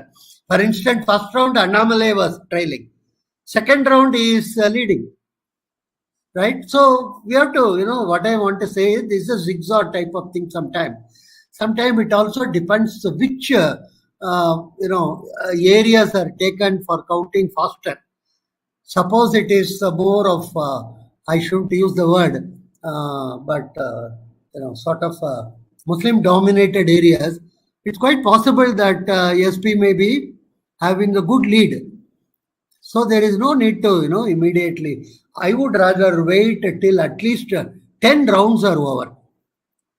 Yeah, 10 rounds is a good number. 10 rounds is a good number. Yes. Most of the constituencies, it is 15 round, 18 round, 16 round. 18, sir. 18 is typical. 18 is typical. 18 is, where with 3 round and 18 round, the gap is so large actually. And I will again tell you, Congress won't cross 60. Now I am telling at 11:30 or something, right? Yes. So 350 they will, and BJP will reach 300. There is no difficulty at all. And in Tamil Nadu also, BJP will reach easily 3 to 4 minimum. So we have to wait. What I want to say is we want but one thing, this trend I like, because this will make these dot alliance not to blame EVM no more. Correct. That could be also a strategy, sir. They are forming the government also. That is something. Sir, that could also be a strategy. Number of laddus they are distributing in Congress party office is fascinating, actually. And I don't know. I hope they pay. Because last time there were reports telling they collected and didn't pay because they lost. So this time at least they should pay. This is very important. That is what these laddu sellers are concerned about. After all, they want to have, they don't mind whether BSP is winning or ADMK is winning, as long as they get paid. Anyhow, so I think most of course, the channels are having their own TRP. So it is, titillating for them. We call it in Tamil IKK, Inbak Kiligalupu, for the short period of time. And this is SAKK actually, Citrin Bakkaligalupu, not even a PAKK is Perin Bakkaligalupu. That is for the God and, the Guru Ayyappa and other type, Venkadajalapati.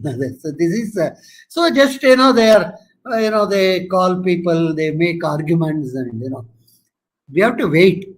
According to me, one angle, I would rather like the old system of Sukumar Sen when he started the polling system of declaring after all is Paka. There is no consideration because it was a paper one, and slowly, and the boxes were separated. Those days, some of you may recollect, there used to be one Congress box, there used to be one Swadhantra Party box, there used to be one box for this.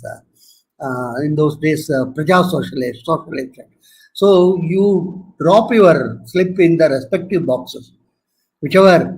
And if you vote for Congress, don't drop it in Swadhantra Party box. Then, so they count all the thing, and then they announce. Yes. That would be maybe a better situation than this type of every machine is counted and immediately announced another thing. What is that? Sorry, you wanted to say something. Sir, I have another guest, Sumit Peer, joining me. He's coming straight from the studios. He might have some other information. Keep talking, sir. He joined and then he had some video connection difficulties. He's still trying to connect on. So no. What I want to say is simply wait before making any significant conclusions, and after that, of course, in case around 3 o'clock also the situation is similar, then I can answer your query. Will NDA be able to carry out its agenda and other thing, right? So that's the only I would answer. Thank you. Thank you, sir. So stay on the line. We'll be back again. I'll call you back, sir. I just wanted to try and manage the video bandwidth to keep only 2 people at the same time at a time. Sumit, namaskar. How are you? Can you hear us? You're muted. Yes, he has to be unmuted. Yeah. He has muted himself. Right, and his video also isn't coming. So yeah. All right. So please join now. Namaskar, Sumit ji. How are you? You are muted, sir. You are muted. Hello. Yeah. Can you hear me? Yes. I can't hear you. You can't hear me? I can hear you. I really can't hear you. Let me check. Maybe there's something wrong with the microphone. Give me a second. Yeah.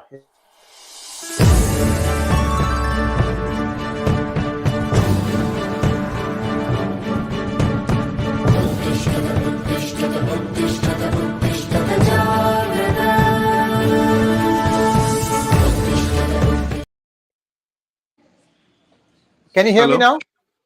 Can you hear me now? I heard you for a while. I lost you again. Why? Something happened. Yeah. Just give me a second. I'll try to reconnect again. Just hold on. Yeah. I just need to. My AirPods are giving a bit of problem. I will just try to get them again into the.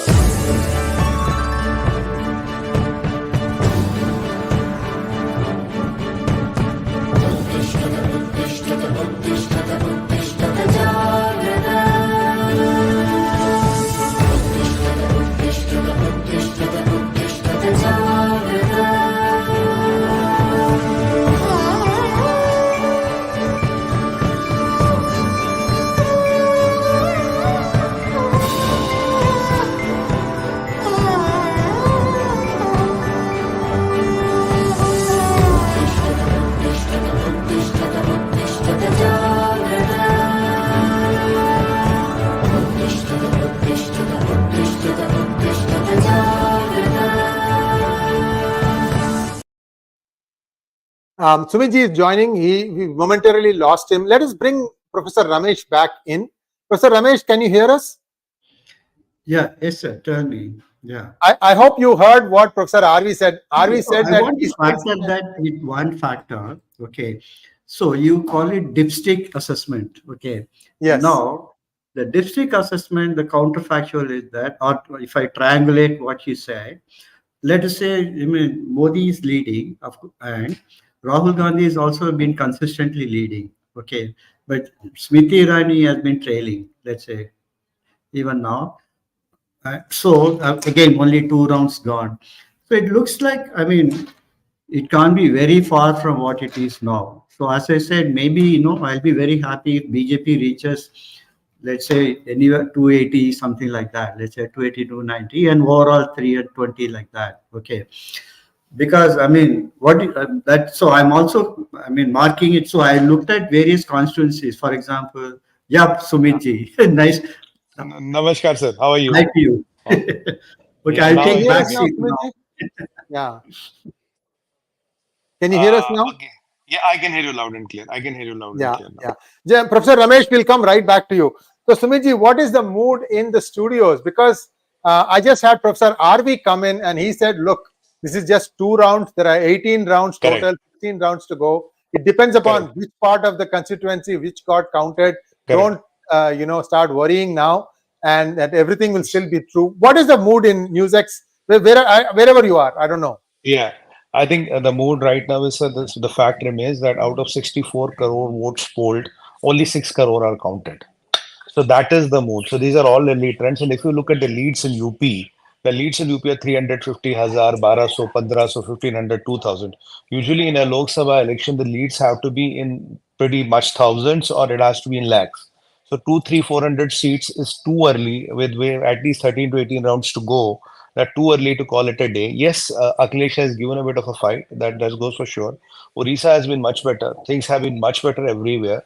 Maharashtra has expected lines. There were problems with the alliance, so that is paying off. Bihar, we had some jitters, which was expected. Haryana did not go as per expected lines. In fact, Gurugram was a surprise. Raj Babbar came in the last, and he's leading by 50,000 votes. That's a big, big surprise when we look at Rao Inderjit Singh. We didn't expect that. But the big chunk where it is going to matter is ultimately UP. But I believe in due course of time, it should settle down to somewhere around 55, 60 seats for BJP, or it can be slightly more. Kannauj, let's see how it goes, but Manpuri is going definitely Akhilesh's way. So, and Congress leading on 7 seats, I cannot fathom that thought. Let's wait and watch how it spans out. Yes, caste has worked in UP. It's not a completely clean sweep. Ultimately, where the numbers are right now and where they need to go, there's a margin of around, if you see, overall NDA, we're talking around 300, 305.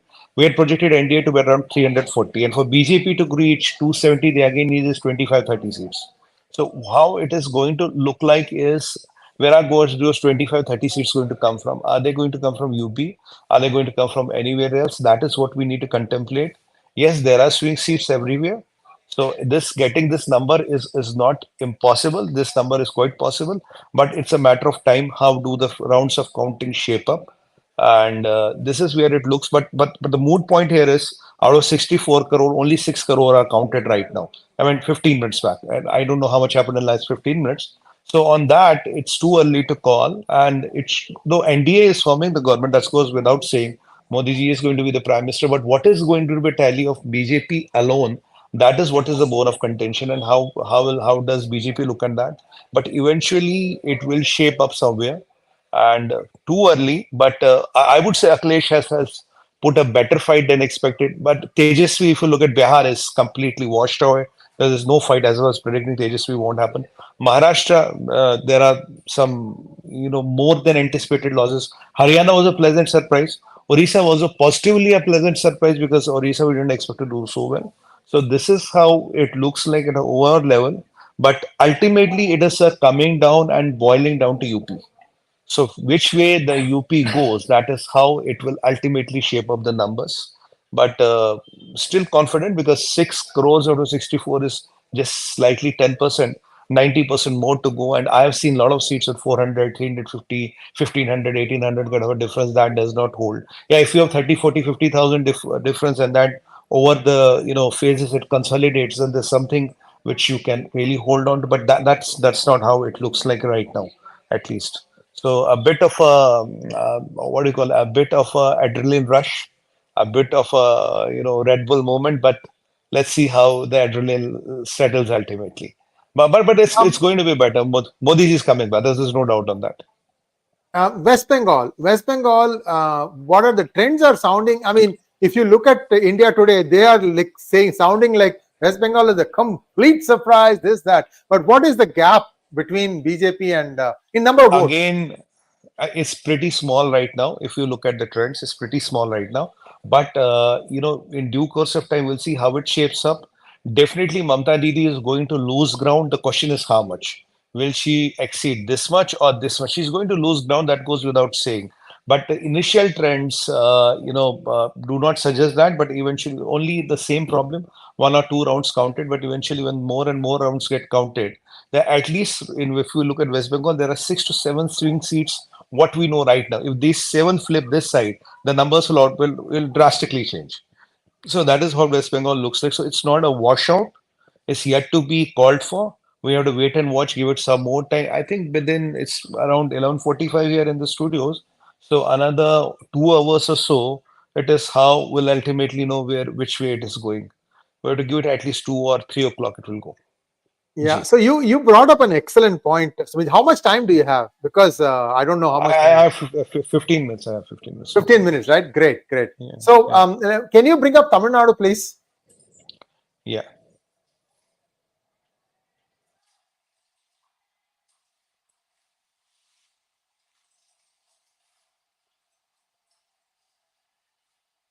Here we go. So Indian National Congress in 8, VCK in 2. Oh my God! What about BJP? Is there a BJP there at all? Yeah, PMK is leading in 1. Yeah. Unfortunately, Mr. Annamalai is trailing and is trailing since morning. We don't know how it will come because what we were contemplating last night is that 1 lakh vote which were taken off the roll. I think that has done the magic. Though Mr. Annamalai had a fantastic support from the urban pockets, but that 1 lakh vote, which was supposed to go to his kitty, if it is, and in the tree is not trading by a very big margin, he's trading by a very small margin. And let me bring to your notice in Kerala, we have this flip flop between both the Nayars. Both the Nayars, that is Mr. Rajiv Chandrasekhar and Mr. Shashi Tharoor. Even that can go any day. But the pleasant surprise in Anil Anthony is leading since morning. Because if you look at Anil Anthony, there was 2 factors. One, Anil Anthony is a young, bright chap. Secondly, his father did not oppose him. He, in a way, kind of endorsed him. So he has the BJP stamp. And being a Christian, he has his own following. Mr. Anthony had his own following. And he had a clean image, Mr. Typical Congress type image. So all that is a pleasant surprise. So that is where Anil Anthony looks to be doing better and he's maintaining his lead. That will be a pleasant surprise to see. But let's see how it pans out. I think still there's a fight between Rajiv Chandrasekhar and Shashi Tharoor. Unfortunately, Mr. Annamalai is trailing. Let's see how it pans out in due course. I would love that guy to win. And as I had predicted on your show, that in Baramulla, you will see Umar Abdullah trailing. I'll say it is the Rashid engineer factor. That is what my sources have reported on the ground. I have been talking about it on the various TV channels also. And Rashid engineer is winning. And there is one more bad news I have to share with you. And there is one seat in Punjab, I don't know which one, where Amrit Pal was fighting. He's leading by 34,000 votes. Do you believe it? 34,000 goddamn votes he's leading. And we have a separatist in the jail. He's leading. I would have allowed Umar Abdullah to win in place of a Rashid engineer. I would have allowed anybody to win in spite of Amrit Pal. These are 2 major setbacks because 57% polling in Baramulla, sir, I have been maintaining that it is Rashid engineer. It's not Sajalon, it's not Umar Abdullah. Umar Abdullah is used to winning at 7, 10%, 15% polling for last 30 years. He doesn't know how does a 57% look like. So it is the Rashid engineer, and that is a Rashid engineer, and what do you call this? Amrit Pal is a bit of a setback. What we have seen at a national level. The rest is all politics. People can win. This party can win. That party can win. And AAP is on projected lines. I think they are doing 1 seat better in Delhi than expected, but too early to call. 6 seats they are not going to make in Delhi. They are going to get 3 or 4 in Punjab. So all expected 3 to 5 seats for AAP. That is what they will end up at. But Akhilesh has so far pulled a quick one. But let's see how much can he hold. Definitely what we are looking at 35, no, that's not going to hold. But can he hold 15? Can he hold 20? Can he hold 25? That will determine a lot. And still things are, as per the predicted lines of the exit polls, only a UP and a bit of Haryana is a surprise. Haryana doesn't impact at a much bigger level, but UP impacts at a much bigger level. So there have been gains in Karnataka. Congress did not do well. There have been gains in Orissa. So they have been the 2 gains. And West Bengal, we have to see how do the gains consolidate, sir. Too early to say how do the gains consolidate. But, contemplating on that. कौन है J&K में Rashid engineer? Yeah. Rashid engineer is Abdul Rashid Sheikh. I was. This was my nightmare. I was hoping this guy should not be able to make it, but this This is the diversity of the democracy what we all live in. We can have people yes. from the jail fighting and winning. So 7% turnout was for this guy, because that is what my ground sources have been reporting me by Rashid Engineer. And this is what I wanted not to believe myself. I wanted me to go wrong, but unfortunately it's not the case. Amrit Pal, 34,000 votes, sir. Do you believe it? Yeah, Amrit I Pal out know, of I know. everybody. Huh? Can you bring up Now Annamalai, 70. see how far behind he is? Now 70. I'm sorry. Now 72,000 votes. Amrit Pal is now 72,000 votes. Oh my God, hell of a my God, hell of a. I mean, what we really call the shit hitting the fan. This is what it is. 72,000 vote, 72,000 vote. I mean, come and kill me. That is what I would say. It's 72,000 votes. Amrit Pal in a Yeah. Dibrugarh jail. Dibrugarh की jail में है sir. ये 72,000 votes से जीत रहे. What do you say? So this is Sumiji, it again goes back to emotion. People are voting on emotion. Otherwise, look at Annamalai. The man spent 6 months on the road. छप्पा छप्पा जाकर बात किया, लोगों को सबको इकट्ठा किया. Look at the crowd that accumulated, and then when it comes to voting, then okay, not on ECS. So that's, I think it's too close to call. See, because Sumit, I heard that in some rounds he's back in the lead. After a few rounds, he's back in the lead. Yeah. Annamalai. So it's a bit of a seesaw. That was expected. I hope him to win. I pray to God he should win. Literally, if somebody I'm going to pray to God for him to win is Annamalai, should win. Should win for Tamil Nadu. I really love the guy and I want him to come up. Yeah, yeah. So he is trailing right now by 12,874 votes. And Singhai is 11,000 and plus 6,000. No, it's only 6,000 votes. He's trailing only by 6,000 votes, 6,900 votes. 6,000 is not a big margin if you look It's at the not a Lok big Sabha margin. now. Yeah. But Yeah. it can come back, but 14 let's hope. Total vote is 14 lakhs. 14 lakhs with 6,000 kuch nahi hai. It's not a big deal. Right. I hope, and there are a lot of seats like this. What we are seeing when we go deep into the seats, there's Coimbatore, 14 lakh votes and 6,000 is what he's trailing with. So as I told you, 6 crores are only counted out of 64 crores. Maybe by now, when we are talking, it might have reached 8 crores. Still, there's a long way to go, and we can't call it anything right now. But NDA definitely is going to come back to power. That is given. Well, BJP, will they go 272? Will they get 305, 310? That is something to be contemplated. But Modi ji is again the next Prime Minister of India. Whatever Rahul Gandhi may wish and say, when even the Congress chaps have started admitting that they are not getting 295 right now, but they're happy for 50 or reaching 80, 90. Consolation prize, try next time. 2034 में वापस आना. So 29 they will want, 2034 में वापस आना. That is what they will do. Sumiji, one last question, right? I'm seeing the number stabilizing now, 300, 220, somewhere in that number. It's not gone down. 300 se niche nahi gaya hai. In fact, I didn't ever see it go down below 300. So yeah, 305 maybe, के आसपास है. So maybe it will slowly, find its way come back. up. It has to come up. And sir, what we had predicted, 340 to 370 for NDA. So if you look at 340 to 340, if you look at the total swing seats, if you do a rough cut calculation, there are around 48 swing seats. Imagine they split 50-50. Back up the envelope calculations. Split 50-50. At a 50-50 split, what are we talking? 25 adding here, 305 plus 25 makes it 340. And if the 25 go other side, that is what the prediction has been, 340 to 370. But the only question is, how much does BJP get? BJP would ideally want to be at 310, 305, 306, 315, an ideal. So see how much he gets. And knowing Modi ji's style of governance, he wants this 272 kuch bhi karke. That is what is Modi's about. He's not a 271 man, he's a 273 man by worst standards. And ideally he's a 310 man, but worst standards 373 to chahiye Modi ji ko.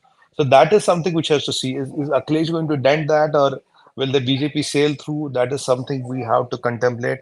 But definitely Congress will lose ground. India Alliance will lose more ground as we go on more rounds of counting, because 305 is what it is stabilizing right now, and adding the swing seats, we should be able to pull it better than expected. Thank you so much, Sumit. And we'll be back again. If you have a time, Sure. maybe half an hour or so, maybe you can just come back, and 1 hour or so, Sure. if you get a chance, just come back, Sure. and hopefully that is a more stable news. More stable news coming in. Yeah, clearly it is a bonanza for TRP rating, because people now suddenly are like, oh my God, what's happening? tension mat lo, don't lose your heart. Delhi abhi bahut dur hai. There are more rounds to go. And this election, we are forgetting one thing, sir. This was not UPA versus NDA. This was whole of opposition put together, called Indie Bloc versus NDA. It is everybody getting together to bring down one man. And they will have a fighting chance. Even if you are running a movie, you know, all the villains get together and try to bring down the hero. Hero का पिटाई तो होता है ना, थोड़ा इधर cut what लगता है, इधर सब कुछ होता है. But in the end, you know how it happens. So let's wait for that moment. Let's not call it a day right now. Thank you so much, Sumit ji. We'll catch up. Namaskar ji. Thank you. Bye. Thank you. Professor Ramesh, can you join us back again? Yeah, I was listening to him. Yeah. Yeah. So let's talk a little bit about how does the voter decide, in your opinion, sir? Because I had one guest before you came. Her name is Veena Supadhyay. She's a reporter she's a journalist, and she writes for the Epoch Times. The Epoch Times is probably one of the more serious right-wing newspapers that is run in United States. I don't know how much you know about Epoch Times. And they are run by Falun Gong, that is Buddhist Chinese. So there is a certain Sanatani bent to the whole thing. And she was saying that when she was talking to people in Kashi, she had spent a few days in Kashi interviewing people. He said the one concern that the youth had was, we are not getting jobs. So how well do you think the Modi government performed in the 10 years creating new jobs? Your opinion, sir? Yeah, see, I mean, probably every year, like 1 crore, graduates join the stream. Okay. Now multiplied by, crores, then you will know how much you really need to invest to create jobs of 1 crore. Okay. So it is a challenge to really create a job.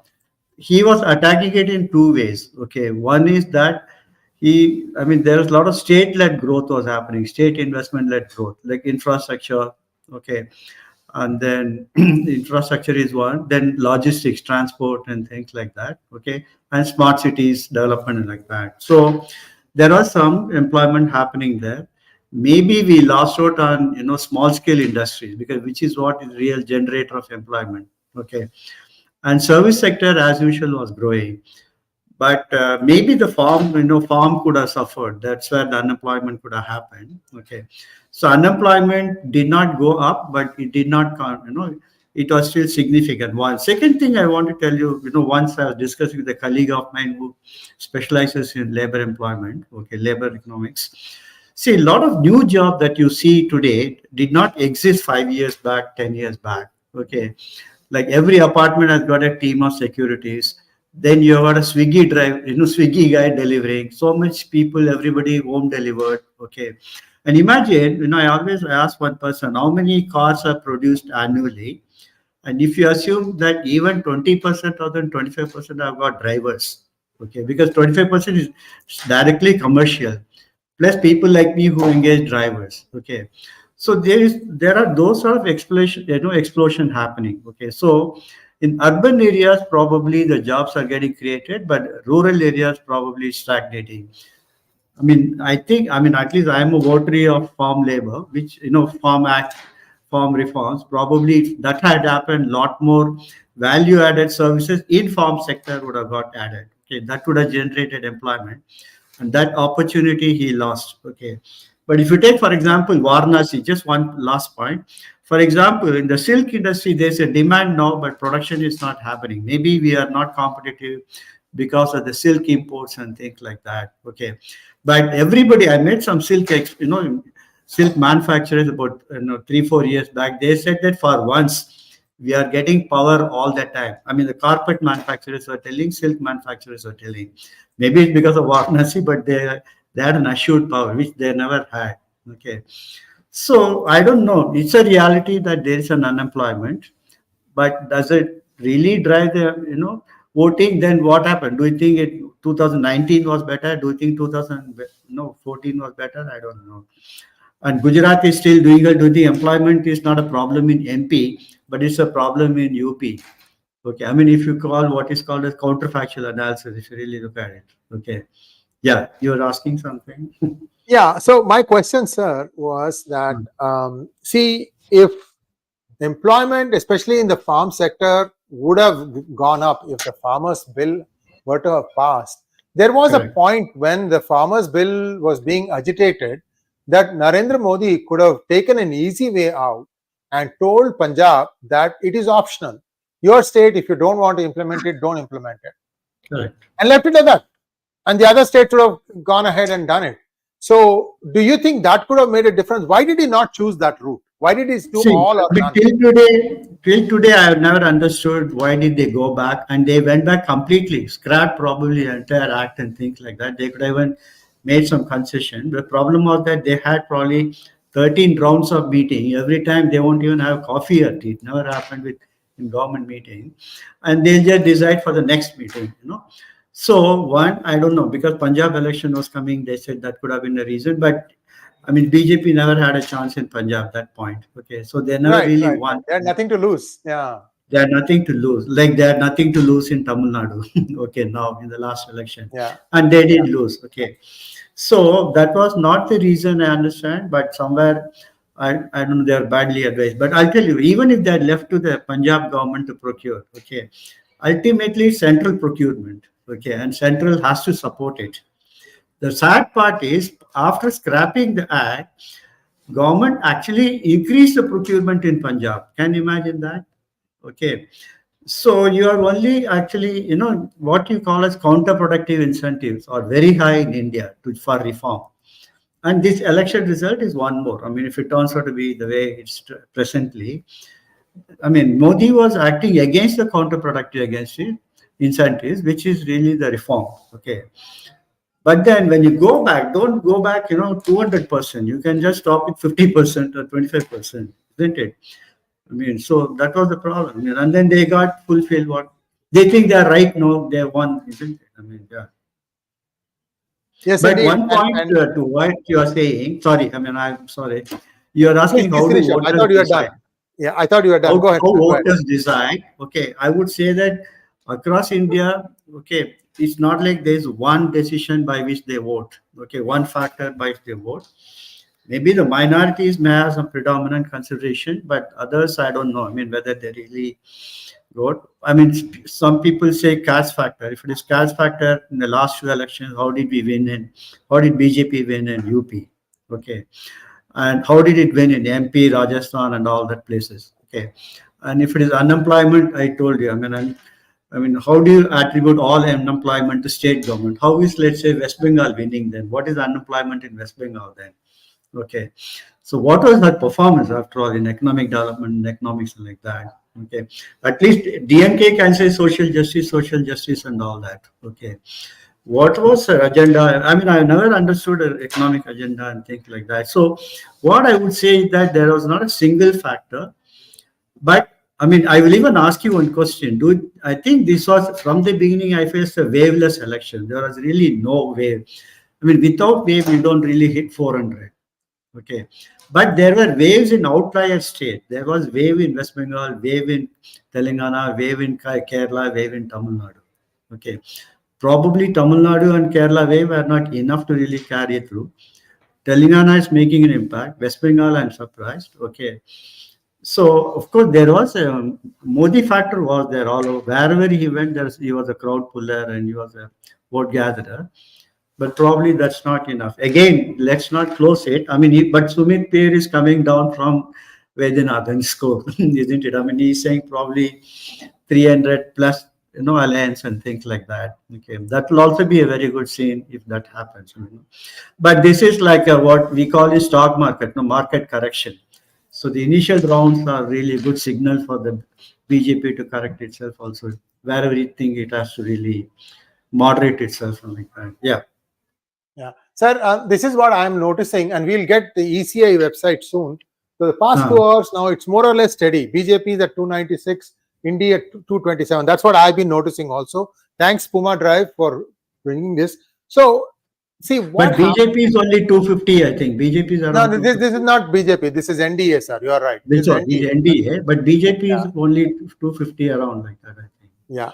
In fact, it's even less than that. It's even less than that. We'll go to ECI Gov because that is official. They don't put any, garnishing. Here, BJP is at 236, Congress is at 97, and Samajwadi Party is at 35. So it is also the Trinamool has gone up to 32 now, and so there is a little bit of holding on here. Again, three rounds, very preliminary. We have to wait and see. Again, 236 now. It went up to 238. Has come down to 236. So yeah. Sumit Peer was analyzing at every constituency, at every. So the leads are not very big for Samajwadi Party. Correct. 500,000. So it could be one pocket. See, we have to also understand, because of polarization, these things will happen one way, and then the swing goes the other way. And which book you take and like that. Yeah. But he was also saying tongue in cheek. I don't know if it was Professor RV or Sumit. Tongue in cheek that, at least now the foreign media will not complain that the EVMs were hacked, because they actually showed these people in the lead. So no, yeah, I mean, in the sense that, but every time you will think that when they win an election, they will stop talking, but that has never stopped them from talking. In fact, in another channel, some anchor was asking one of the Congress spokesperson, will you at least stop now? Or is your doubts cleared? Oh, no. That's for EC to clear our doubt. It's not for the vote, electorates to clear our doubt. How is it? Okay, so they want to still keep it pending. In fact, they are waiting for more rounds. That means, okay. Otherwise, he could have said, yeah, we swear by, voting machine. But I have been in I managed election long back, I can tell you that if you have to manipulate election, you have to involve really a lot of people to do that. It's not like, you can just figure with one person, 2 person like that. That's how our system works in government. No one person can singly manipulate a system. That's what is actually the hierarchical systems like that. So here is a comment in jest. I think Pappu did hack the EVM. Maybe, no, I wouldn't say. On the lighter side again, that is why they were confident till yesterday. When nobody was confident, they were all confident. And yes, how did they really go about? I think you should also call one of the pathologists to your room and then ask them like. Oh, he's going to join. He was going to join anytime now, as a matter of fact. Who, JSV? He joining anytime now. No, Sriram is completely in times now. I have Srikumar Kannan, who's more database. Yeah, he will give us the database stuff. And I'm also going to, sir, keep talking. I'm going to ask you a question. One small observation on Annamalai. Okay. When he was nominated, I was not at all for him to contest election, first of all. Right. I personally felt that, probably people who were not in his favor at the state level nominated him. Okay. And then maybe tie him down there also. So I think this is more from within the BJP, this could have happened, because if he had been free, he would have mentally operated in all the constituencies canvassed, and definitely another 1 or 2 percentages more they could have got. Okay. And he was very clear from the beginning that he wanted to really prove the percentage of vote share. Okay. But where where the whole arrangement might have gone wrong is in the overall India number comes down. Then people will start focusing on Tamil Nadu now. If BJP had crossed 370, BJP plus 350, 370, then Tamil Nadu would not have been a factor at all. Now, people will ask, should we align, should we not align? But I don't think so. I think the decision was correct.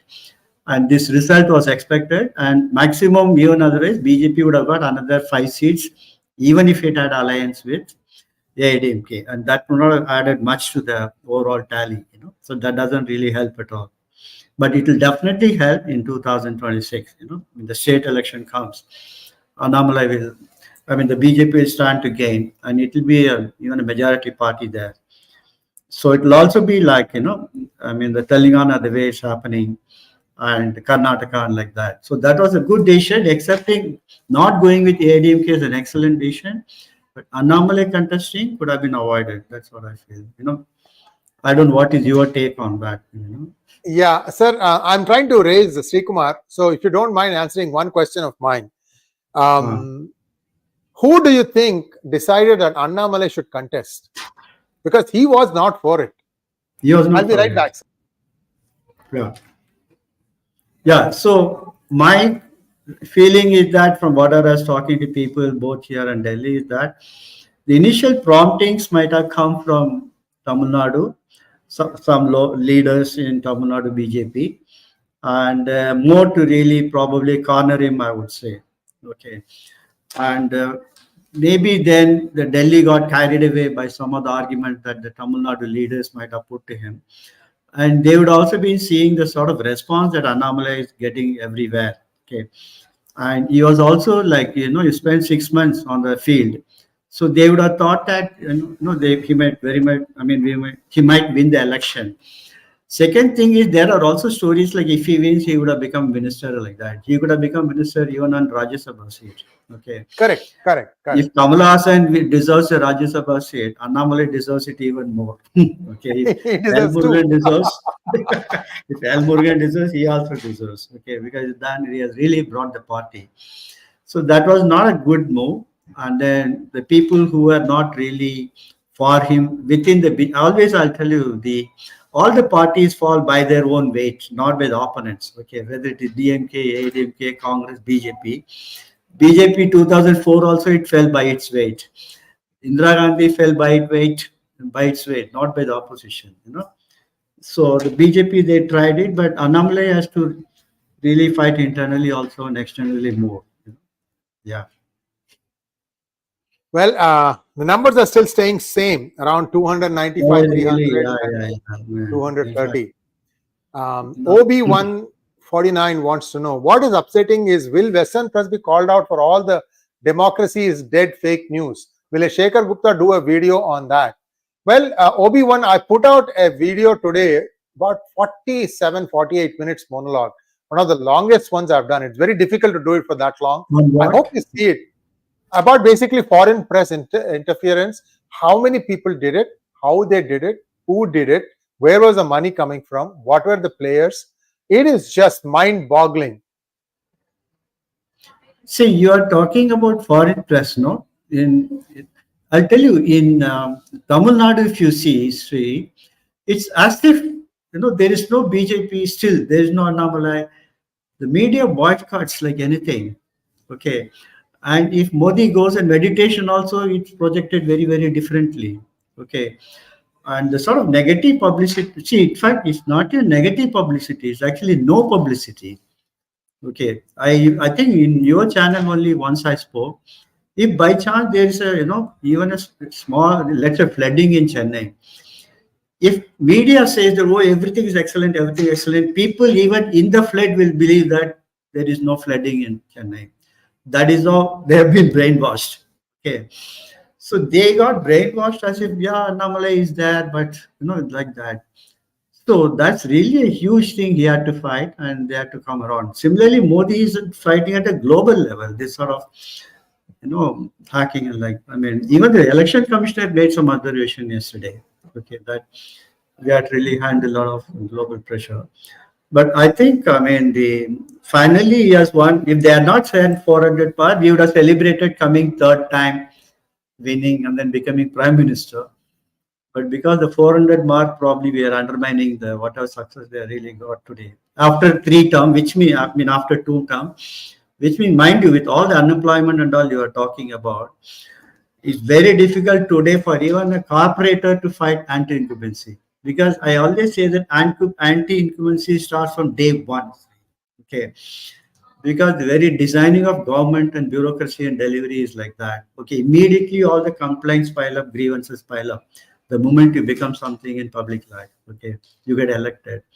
So to fight that for 10 years, and before that, another, you know, maybe 3 elections in Gujarat, CM, and still maintain this. Even today, nobody is blaming Modi. Okay. So that's really an achievement. But sadly, because of the expected number and current number, this is bad. I mean, this is disappointing, not bad. This is disappointing. Anyway, let's still believe Vaidyanathan, Professor Vaidyanathan. Yeah, I pinged him to come back. He hasn't responded yet. Hopefully he will. Maybe you can call him by 1 or something. I think he wanted some more time to see Right. I'm going to hang around for some more time. If Sri Kumar comes in, then we can do a bit of analysis. He's a numbers guy. He goes through and checks out everything. Can we have an update from the EC, please? Election website, ECI website. Professor RV has become YouTube member. Maybe. I don't know. Thank you, Professor RV. 236 for BJP, 95 for Congress, 36. The Samajwadi Party has crept up by one more. It's more or less the same. More or less the same. See, if we people believe the snap poll, exit poll, opinion poll, now they are counted at least through 2 lakh, 3 lakh votes by now, isn't it? Yes. It's also sort of sample enough. I'm hoping. Correct. It's not postal ballots. So now the target goalpost is revised. Goalpost is simple majority for BJP. 300 for Alliance. Correct. Because Sumit put it starkly, where will the seats come from? It has to come from UP and West Bengal. Correct. All the additional seats. Hope it happens. And Jagan wants to know, are Hindus greedy by nature, or the BJP MLA MP are worse and enjoying in the face of Modi ji? The second part is true in the sense that they were all waiting Modi will campaign and then they'll win the election. Okay. They do, of course, they do a lot of campaigning locally and things like that. But at the end of the day, they should know that they have to perform for 5 years. Okay. So it's not like somehow, I've seen, especially in Tamil Nadu, I'm seeing it. You do whatever for 4 years and 9 months, the last 3 months with freebies, cash for votes, okay, and then some volunteers and booth agents, politicians could be believing that they can win the election. So I think people have to, have to perform for 5 years if you want to be really sure of your election. It's really like preparing for a civil service exam at the last minute and then hoping that something, will take you through. So, people who prepare throughout, they walk into the service and like that. But suddenly, if you do some last minute preparation, you think that somebody will come and save you. It won't happen, Somebody does a crash course for you, let's say, and then think that you can pass through the exam. Professor Ramesh, Hindus greedy and all, I think let's not start lamenting. Like Vaidyanathan said, let's wait for the final result, because then we may have to take back our words. Yeah. So what we have to really look for, viewers, and even if we go offline, you guys can look for it during the afternoon, is there'll be one point at which the sequence will always be going in only one direction. And that tells you that is what is going to determine the final number. And this has happened in many elections that I have seen. Until then, it will look like it is very, very close. And then suddenly the needle starts swinging. Like, for example, BJP has moved from 235 to 241 in about 20 minutes. So why is that happening? Well, first of all, couple of seats Samajwadi Party has lost, and couple in Trinamool. Trinamool is 32. That's a big number for Trinamool. That was not expected. Sir, I trust one of my friends. In fact, I'm sure they would have even made posters and statements criticizing election commission, way bad, ballot boxes and all that. They have to now print fresh posters, I think, Congress and opposition party and all, So they will see, 4 seats you are saying, imagine those are 4 MPs getting elected actually. Correct. The very complexion changing. So let us see. See, you saw in that West Bengal list you showed me, there are certain lists which are around 50,000. There are certain lists which are around 10,000. Right. So it's like different distribution you see there. Okay. Correct, so we don't know, the 10,000 are leads by BJP or 10,000 are leads by Trinamool, then that will tell you like a district measurement for what's going to the tally. Correct. And for your question, the tipping point has to come from West Bengal. I mean, UP first and West Bengal. Yeah, that will be the tipping point to cross 250 itself now. I expect BJP to hit 60 seats in Uttar Pradesh, even after all these things. I expect them to hit 60 seats, in which case it will be the same as before. So that 303 may not hit, but at least 285, 280 or something, if it will go and stop there. I mean, 273 is fine. That is your absolute count. Because, you know, you have people like Chandrababu Naidu who would always be looking at, what do I do with my, you know, he's supposed to be leading in 16 seats now. What do I do with it? I mean, because he will fancy his chances. Hey, others are all dummies. I am the smart one in the room. I can be the prime minister. So all Indian politicians, right? Even for one day, if they are prime minister, that gets engraved in history, and that's that. Why, Chandrababu? You have another one. I mean, Nitish Kumar. Okay. Yes, Nitish Kumar. He will also not try his hand. But the point is, see, one of the best part of BJP winning 2014 and 19 is they could form government singly without coalition. Right. Okay, even though there was a coalition, but they could form on their own. That is needed for Modi style of management. You know, you talked about leadership. You know, in the earlier UPA time, what was happening? The ministers of the coalition parties were more accountable to the coalition leaders than to the prime minister, which goes against the cabinet principle. Correct. Okay. Correct. So that looked like the norm that time between 2004 and 14, but then he changed it totally. Okay, but then now again, I hope it doesn't happen again. We don't go back to those days. Yeah. Walter Kumar, yes. No, he won't, because Bihar, it has done well. Coalition has done well, actually. BJP and JDU. So the question is, where is BJP going to get that 30 seats? There are 241, 32 seats needed still. Where are they going to get that from?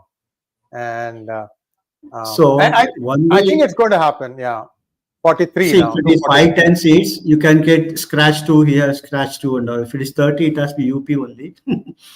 UP and West Bengal only, you know. Maybe UP 20, West Bengal 10, then they can make it.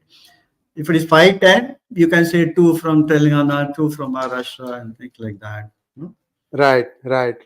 So that's what it is. But Maharashtra is again, I mean, you do expect, but it's really totally counter. One good thing is it also shows that people don't get swayed by, you know, opinion polls and all. Okay, they have their own mind, you know, and they have their own calculations probably. And another thing, what do you think would have been the impact of last minute fall in the voting percentage? Okay. Right. You know, maybe so now this is Maharashtra. Look at Maharashtra. So we have Uddhav Thackeray is doing well, 10 seats, leading in 10 seats. Yeah. And BJP was expected to hit 22, another 9 seats they are supposed to win. So we don't know what the margins are. Certainly, that's a surprise that Uddhav Thackeray has got that many. No, Shinde also got 6 seats. I mean, not bad. 6 seats, yeah. But NCP, I mean, Ajit Pawar is a failure. I think 1 seat.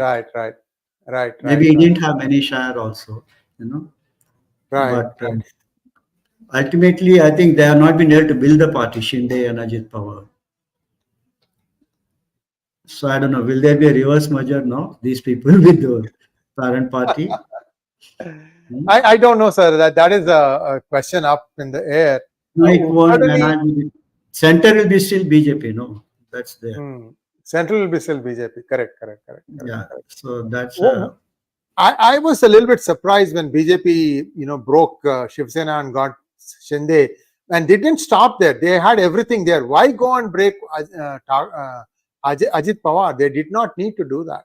Because I bet you, if he was not in the coalition and if BJP had contested those seats, they would have probably won. So there are some miscalculations there.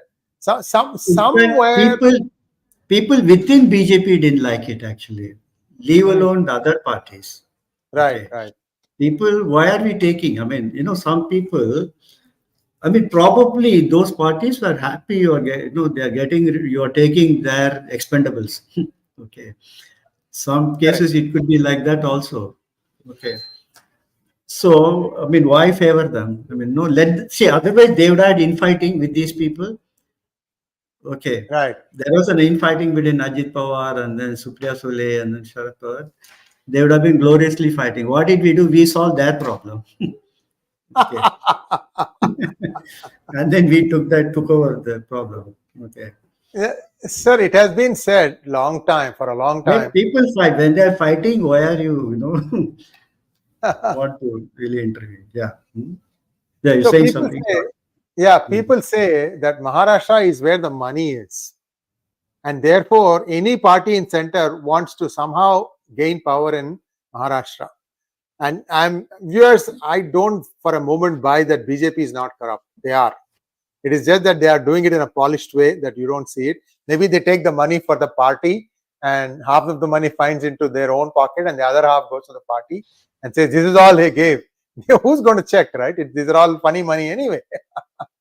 I'm just only thing I see in BJP is that, you don't have name droppers. Okay. Yeah. See, I can get this done, I can get that done like that. I mean, and that's really not entertaining, at least in Delhi. Okay. So that's a major change. But what is happening is one day we will do a talk on this. What's happening is that state level is what is still out of control. Okay. And but the state is an integral part of law and order, sir. If you look at order, for example, police, some states have wreaked havoc. Look at the composition of the police force. It is one-sided. And those who don't happen to be of that caste, they find it very, very hard. I mean, you take, for example, Yogi Adityanath. Do you think he'll be able to do it with the same zest? With the revised... Yeah. Sir, I want to ask Sumit. Sumit, yeah. Sumit, yeah. So how are things, Sumit? Sarji, things are still proceeding. UP is still turning a bit here and there. Haryana is more of consolidating. But, this 300 kind of a number is what looks to be right now. And we have around 48 to 56 swing seats. So in next 2 hours, it's 12:30 right now. By 2:33, we'll be in a better position to show how, because the margin, the good thing is where BJP is winning with a sizable margin. But where it is trailing with very small margins. So still 2 or 3 rounds are gone. We have 13 to 18 rounds go, right? So it is going to change. But again, how much does BJP climb on its own? 270, 280, 260, will it be 290? That is still to be seen. But I still believe that NDA is going to touch somewhere around 330, 340, what we had projected. But how much does BJP get? Because we had projected 310 for the BJP and that kind of a thing. So will it reach 310? Will it be 303, 280, 90? That is something which we have to contemplate and see how it is going. But still too early to call it. And West Bengal, the key lies in 2 states, sir. The states are West Bengal and the another state is UP.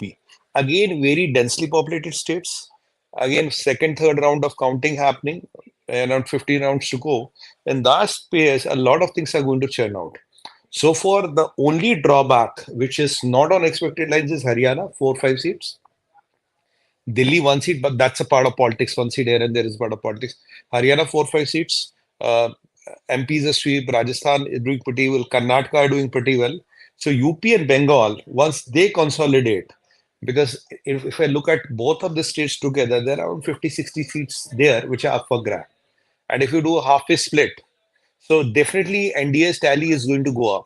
But how much will the BJP's tally go up? That is to be seen.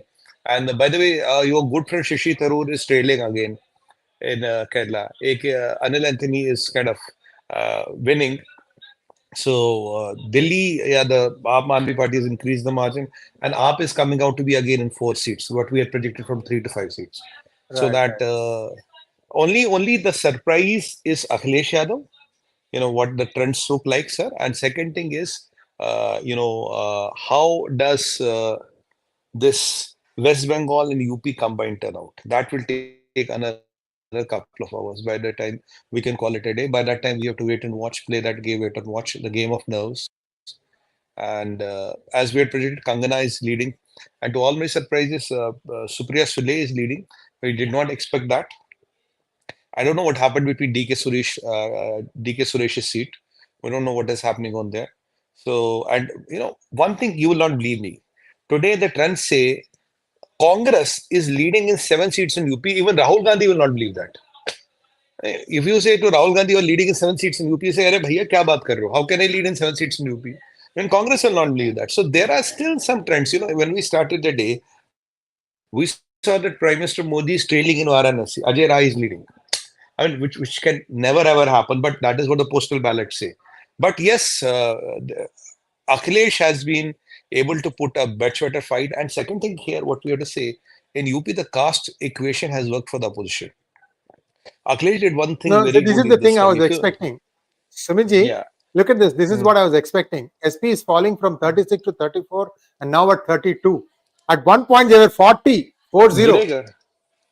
Sir, girega, sir. If Akhilesh Babu gets around 15 seats, he has done well.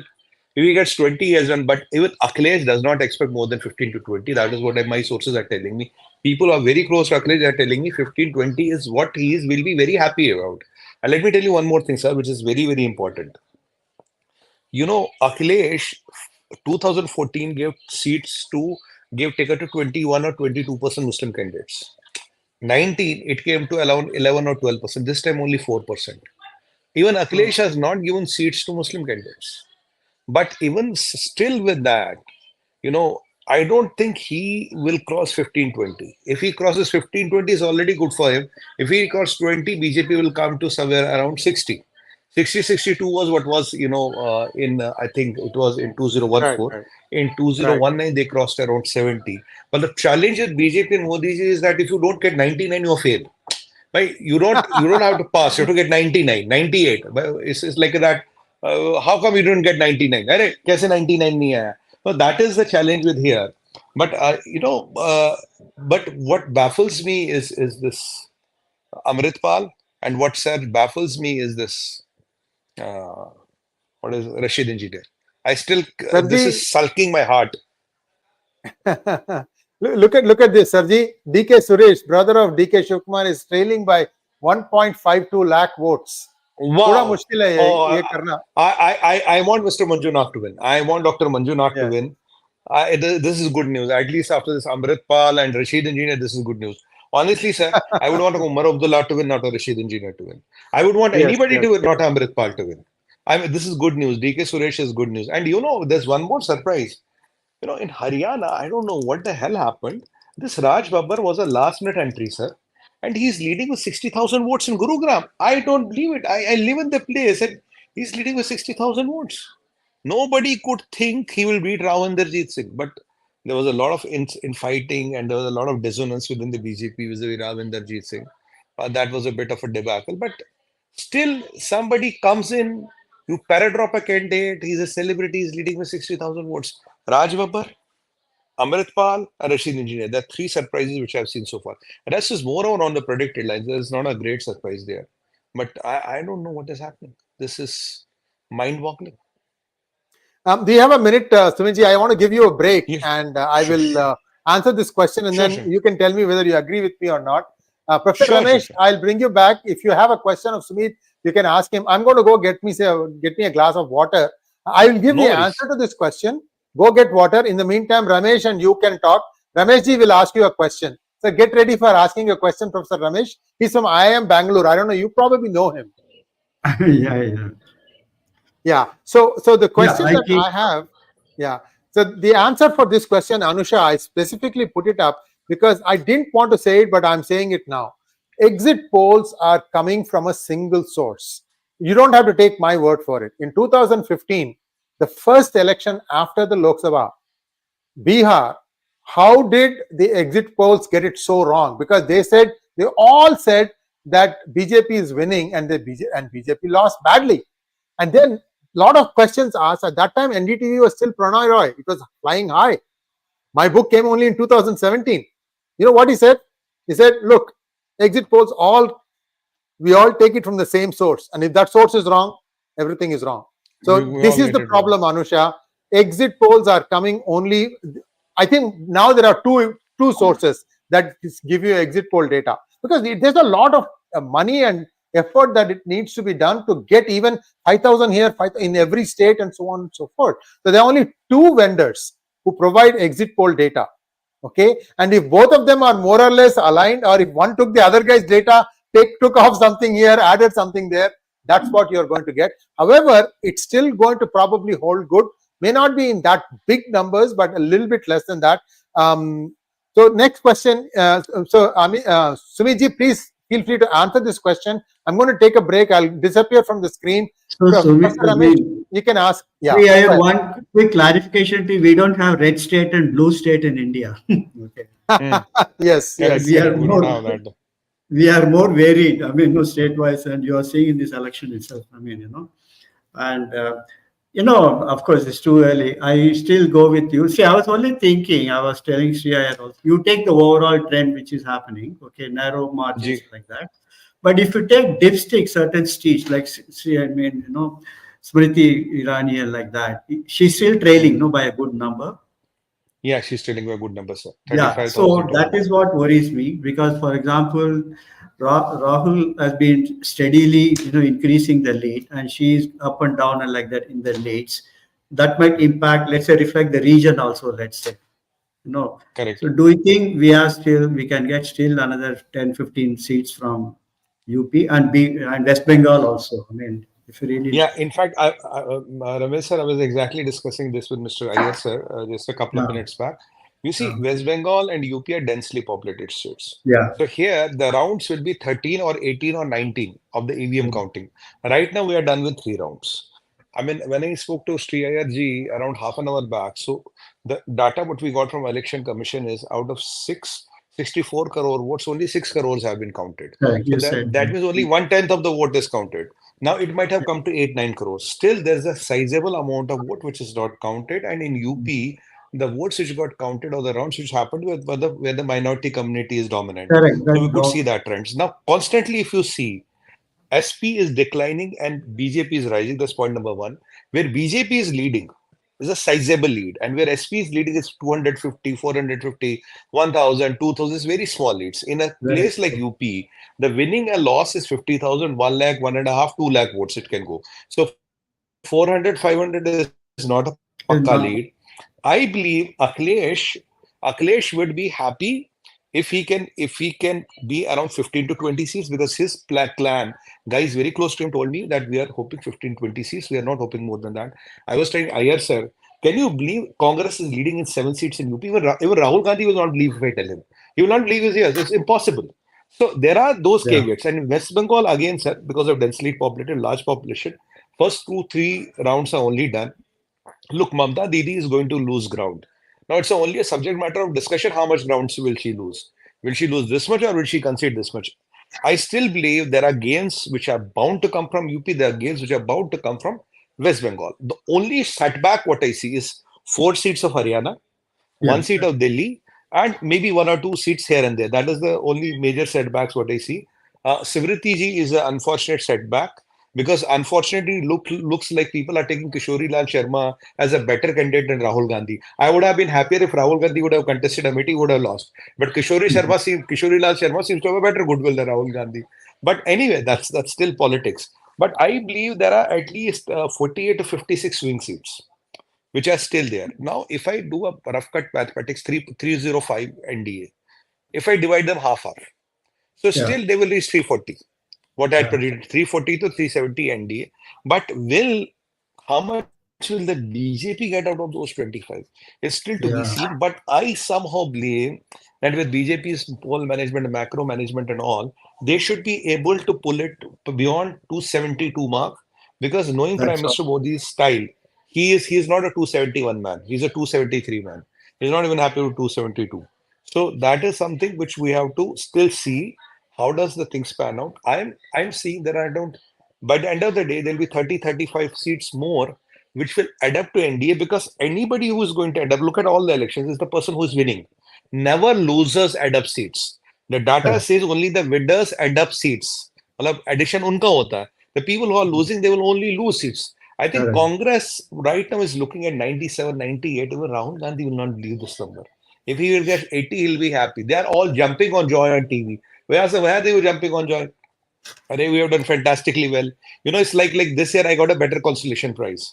Congress doesn't fight elections to win; they are fighting for the consolation prize. We were at 50 year, we got 80 year. What are you talking? We have increased by the percent increase kiya hai. You are underestimating us. So, but for the problem with Prime Minister Modi is even if you get 16 UP out of 80, Arey Modi ji, you have not done good, yaar. You should have done much better. You should have got 75. You should have 78. This is that that boy who has to always get 99. Even 95 is not good. No, this year you didn't work hard. You were just doing masti. So, but I mean, still a lot of things to go. Now I'm seeing NDA is still at 305, and it's kind of holding. So let's see how UP pans out and how do the things come out. I'm But I still think it can optimistic. only go up. It cannot come down. It will That only much go we up, sir. can- That much That we is can what I'm say. just telling you. You're Yeah. absolutely right, sir. That is what, because for NDA it will go up.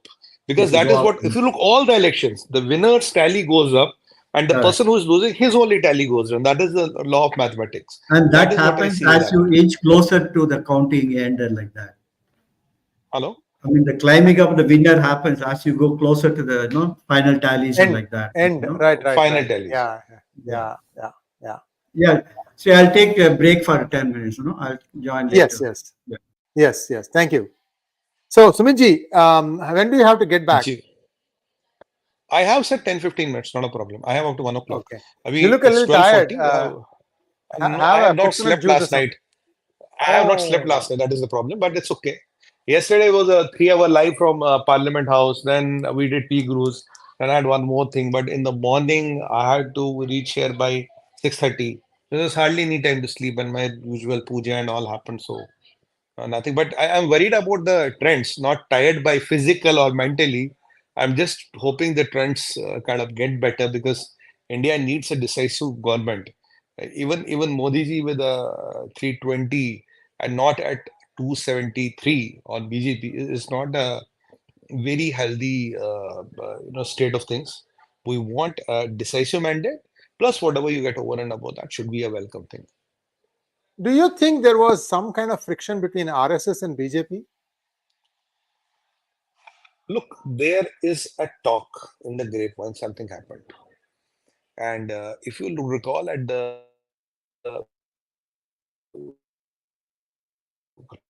past few interviews, right? RSS, I know how RSS works. They are those relentless workers who don't need anything from you. They don't end pad pratishtha kuch nahi chahiye. They keep on working. If you come and say, I don't want RSS, I don't want to listen to RSS. And looking at the BJP, I don't think Mr. Nadda will give this statement without consulting Mr. Modi or how did he give this statement? I have no idea, sir. So if the grapevine talk goes and if there is something, but still knowing RSS, they will not cannibalize BJP because BJP is part of them. It's not like you're ditching a friend. You can't ditch your own organ. Because if you ditch your own organ, You can't cut off your own hand. adversary will win. You can't cut off your own hand. Your adversary will win. So ditching BJP means that Congress will win or then somebody else will win. So I don't think that will happen. Yes, the participation might not have been there, but I still don't understand where did Mr. Nadda come from there and why did Mr. Nadda need to talk over there? That is still beyond my. That was a big surprise and this did not get talked a lot. But let's see. Still, the numbers are consolidating. Let's see how it pans out, sir. But such statements are best avoided, don't you think? BJP is a fairly disciplined party. What was the need for him to say that at that point of time? I have no idea why did Mr. Nadda need to say in the fag end of the elections. He could have said, no, we are one. It's a family. What is the difference? There's no difference between brothers, brother, sister, father, son. BJP 242, Congress 96, SP at 33. The problem here is that this SP at 33. This has to come to 15. Then 15 seats will move to here. Right? 17 seats will move to here. 242 becomes around 262. Then with gains from Bengal and all, you'll be able to cross 272, 273. That is where it is going to happen. We thought that we'll be able to call election by 12, but it's not going to end by 12. It's going to go by 9, 10 later. We don't know how long it will go. So it's just going to go down with the wire. But still, how much? Which one is this? I'm on the phone. I can't read much. What it says is that there is a massive gain of Muslim votes for India bloc Indie block. Yeah, indie block, and it has 24%. happened. And Yeah. it has happened, sir. I mean, this was on the project lines. It had happened, and I think even in UP again the old formulas work. That is Yadav Muslim. I think Yadav Muslim vote bank has consolidated to some extent for Akhilesh. You see, let's not fool ourselves. I've been always talking one thing. I've been telling you, sir, Muslims do not vote for BJP. Modi ji has done what no other PM has done for them. Modi ji has done what, that program, what we did on that Yana Mir and all, that was on these lines. Don't befool yourself. What was I trying to say? Don't shoot yourself in the foot. It's not going to happen.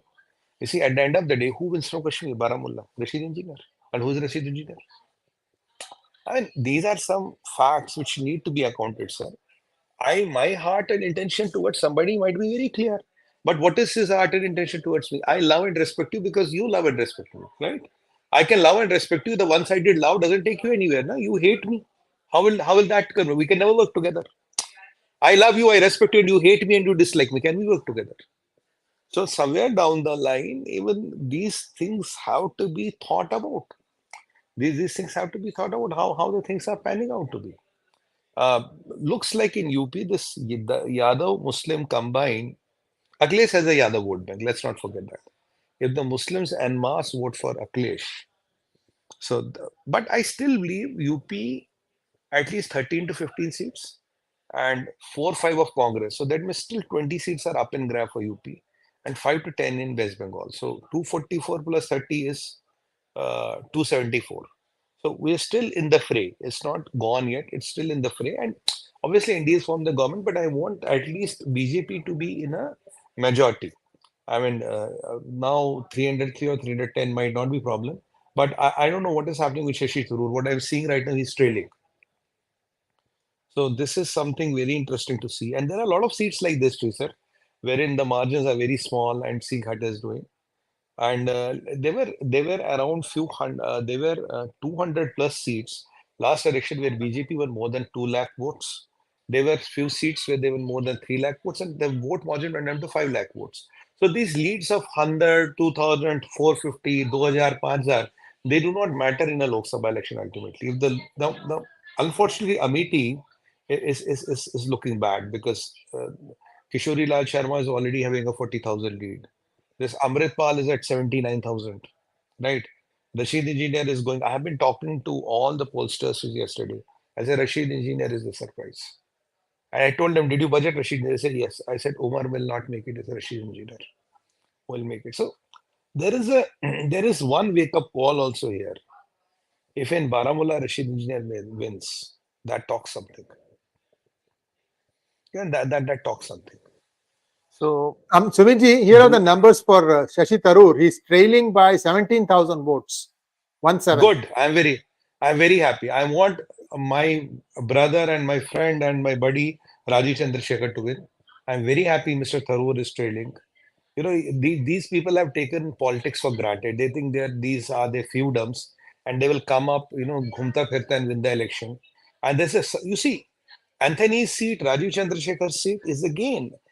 Except UP, which is not fully decided, and Bengal, I don't see, except Haryana, BJP has lost ground anywhere. Haryana, again, 4 seats, it's not a big deal. But everywhere else they have gained. And in Maharashtra, we were expecting, I've been talking about Maharashtra and Bihar. This was on the expected lines. But UP and West Bengal, I think they are consolidating, sir. We will see how it goes. Subriti's seat is a bit of a surprise. And what I was telling you, that people seem to take Kishori Lal Sharma more seriously than Rahul Gandhi. So that is a bit of a surprise. So I think the game plan of Gandhi's will be that Rahul will leave Bareilly. After Bareilly, they will make Priyanka to contest from there. So you will have Rahul from Wayanad, Priyanka from Bareilly, and Sonia Ji from Rajya Sabha. And at the right point of time, they will also get Robert Vadra into the game from Rajya Sabha. So by this virtue, all 4 will be members of parliament, and that is how they will span out. But will Congress get 80? I still have my doubts. What is happening to Adhir Ranjan Chaudhary? Is he? I think he's. Can we look at Adhir Ranjan Chaudhary? I also would like to look at Annamalai. What is happening in Coimbatore? I want him to win. I pray to God he should win. Oh my God, the guy should win.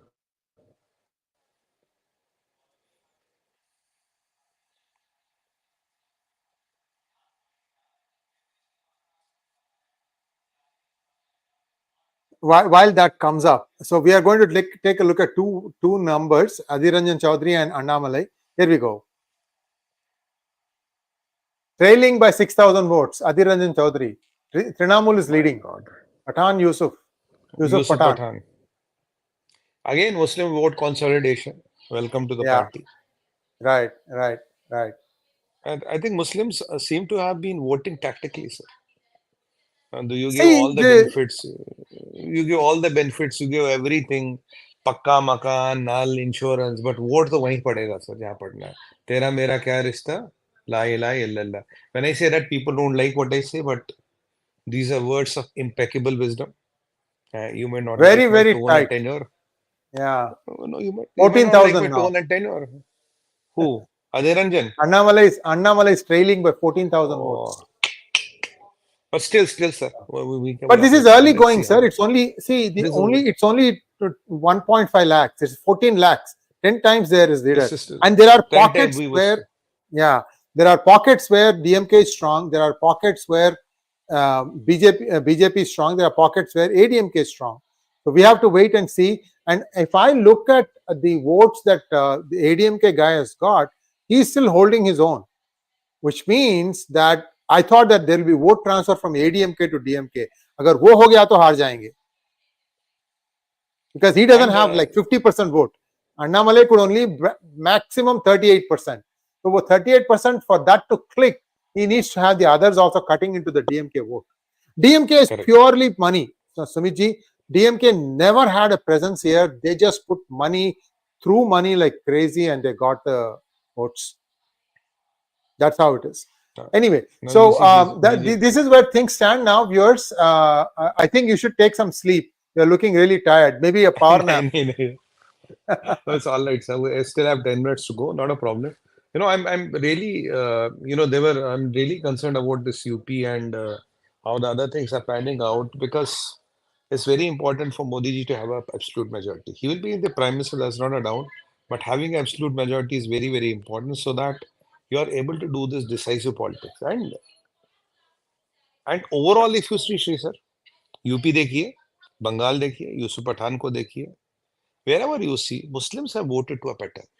So far, when I look at the numbers, this is what it looks to be. Muslims have voted to a pattern. The pattern is to defeat BJP. It's very simple. Vote the person who can defeat BJP.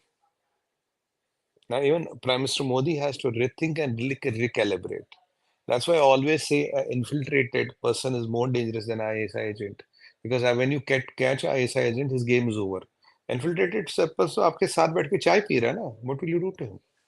So this is also something which, why is it in the Muslim-dominated states BJP is not able to win?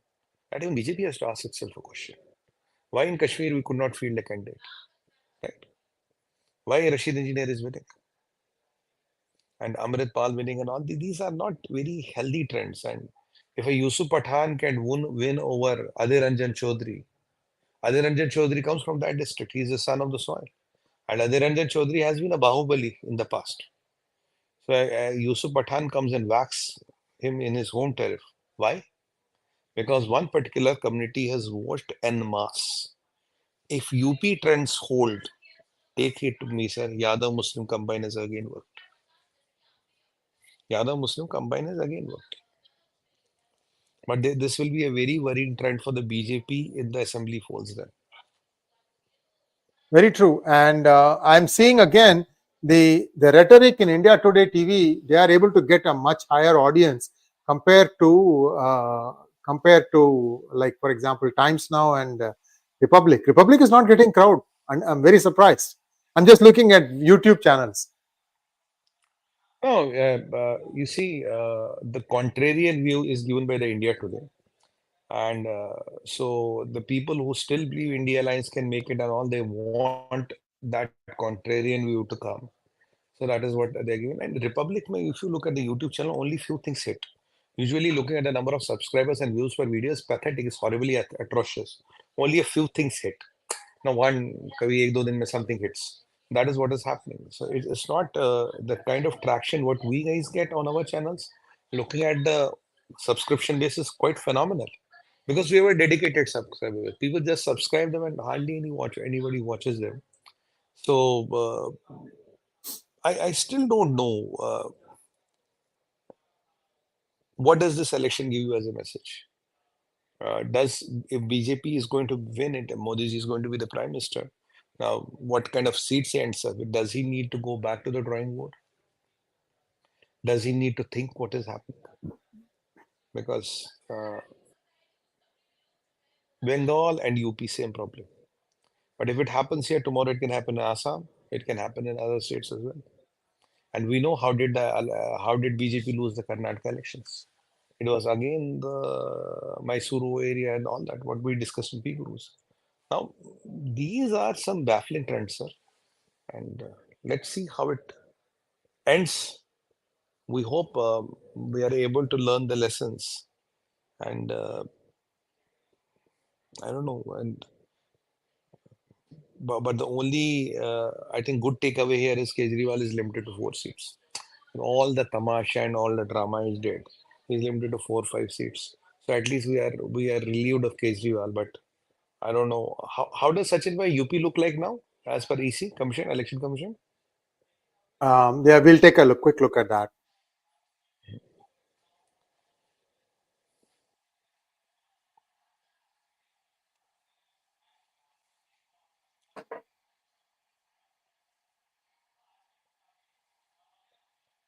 "36, 33, 7. I don't believe this. 7 for INC, sir. RLD2 is okay. बाकी सब ठीक है. I don't believe 7 for INC. How much is the lead? I can't see it. My phone is. I'm using a phone today. It's a small screen. How much? Rai Bareli is a huge lead, 1.87 lakhs. Done. It's a done deal. Yeah. But these are all big leads, Sumit ji. Sharanpur, Independent. Imran Masood is the leading candidate. Margin is 71,000. Sitapur, Rakesh Rathore, 74,000. Rai Bareli, Rahul Gandhi, 1.87 lakhs. Amethi, Kishori Lal, 57,000. Wow. That means Smriti Irani is losing. Allahabad, Ujjwal Raman Singh, 24,000. Barabanki, Tanuj Punia, 1,05,000.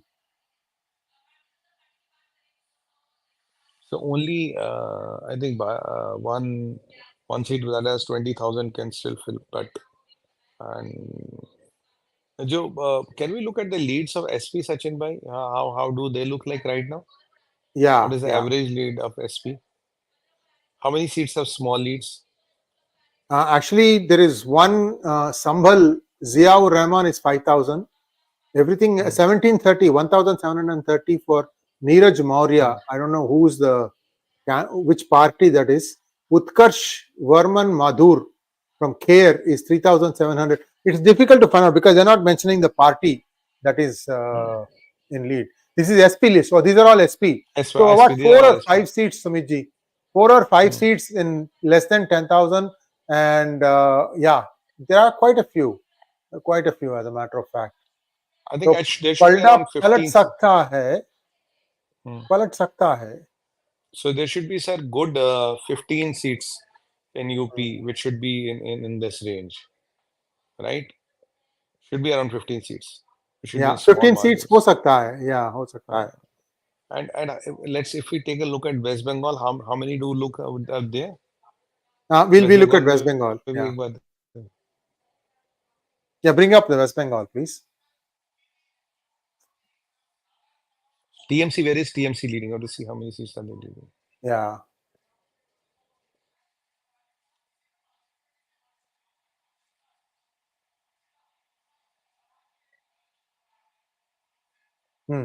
Can we look at the 31 seats of Trinamool Congress, what the leads are? Okay, some are big, some are okay.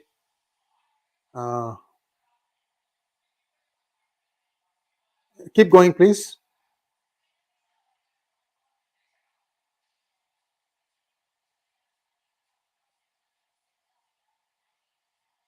Sumitji, I only see 2 seats where it could change. Might be difficult. Only 2 seats? Yeah. I can't see them. Mine is a small screen today. Yeah, only 2 seats that could potentially swing it, and even that is like very, very. I mean, it's still 2,600, 5,900, that sort of stuff. 1,000 you can still swing, but well, so basically 17 seats. So maybe Nehru's record will 20 remain intact. Because there is this other problem. JDU, I think 10 seats. Chandrababu Naidu 16 seats. Out of the whatever 300, let's say 300 per rakhte hain, 300 per rakhte hain, right? So these two, they are both going to demand pound of flesh. Yeah. And you don't. Yeah, they will even say we'll accept a BJP PM but not Modi. That sort of stuff. I mean, in fact, they'll give a no candidate, no Modi, no Yogi, no Amit Shah, no this, no that. Who knows?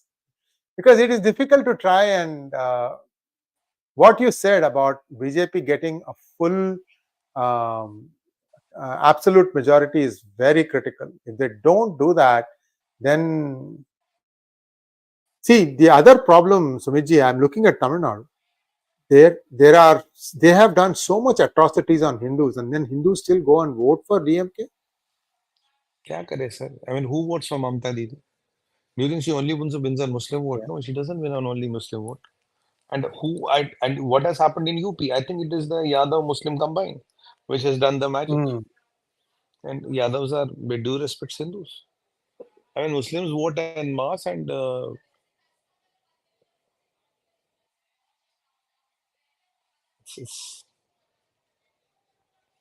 Mamta ji cannot only win on Muslim vote. The Hindus who go and vote, same DMK. Right. You can say Sanatan Dharma is a parasite, AIDS, hai, ye hai, wo hai. Still you will get the votes.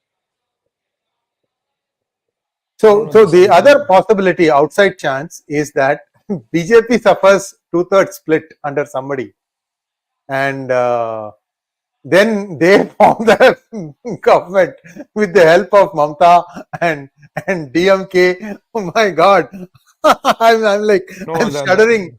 Something like that happens. That won't happen, and I hope that these 20 seats come to BJP, and from 244 they reach to 264, 265. Then 5-7 seats you can manage here and there, jugaad karke and all that. But we don't know. By 3 o'clock we'll almost know what is the number. Yeah. So I'm going to call. Is leading. Yeah, I'm going to call it now, and I'll come back again in about 5-6 hours. It's now 1 o'clock. Sure. 1 o'clock India time. Maybe 7 p.m. we'll restart again, and we'll have a clearer picture. Swinji, I would like you to take rest. When are you getting off of this thing? I want you to sleep and then come. By 10 o'clock in the night. Because we didn't hope it to go so long. We thought by 12 it will be over. It's now 2:41. Oh my God, it's getting more and more trickier. No, we looked at the numbers. They are looking a little. There is separation, but that means everybody is staying at where they are. Maybe there is not much of a loss for BJP, but where it is, see, the momentum should not move the other way. I'm looking at momentum is not moving, but we don't know. I mean, we don't know. We hope we must get at least 20 more seats here, 20-25 seats, so that you are near to 270 ka ankada. No, then that's a comfort zone where you should be. Don't rule out what I just mentioned, guys. BJP is not a house united. The way Modi and Amit Shah function, right? All these things are going to come back to haunt you. They didn't take listen to anybody. They said my word is law. People used to joke that it's a 2.5% government.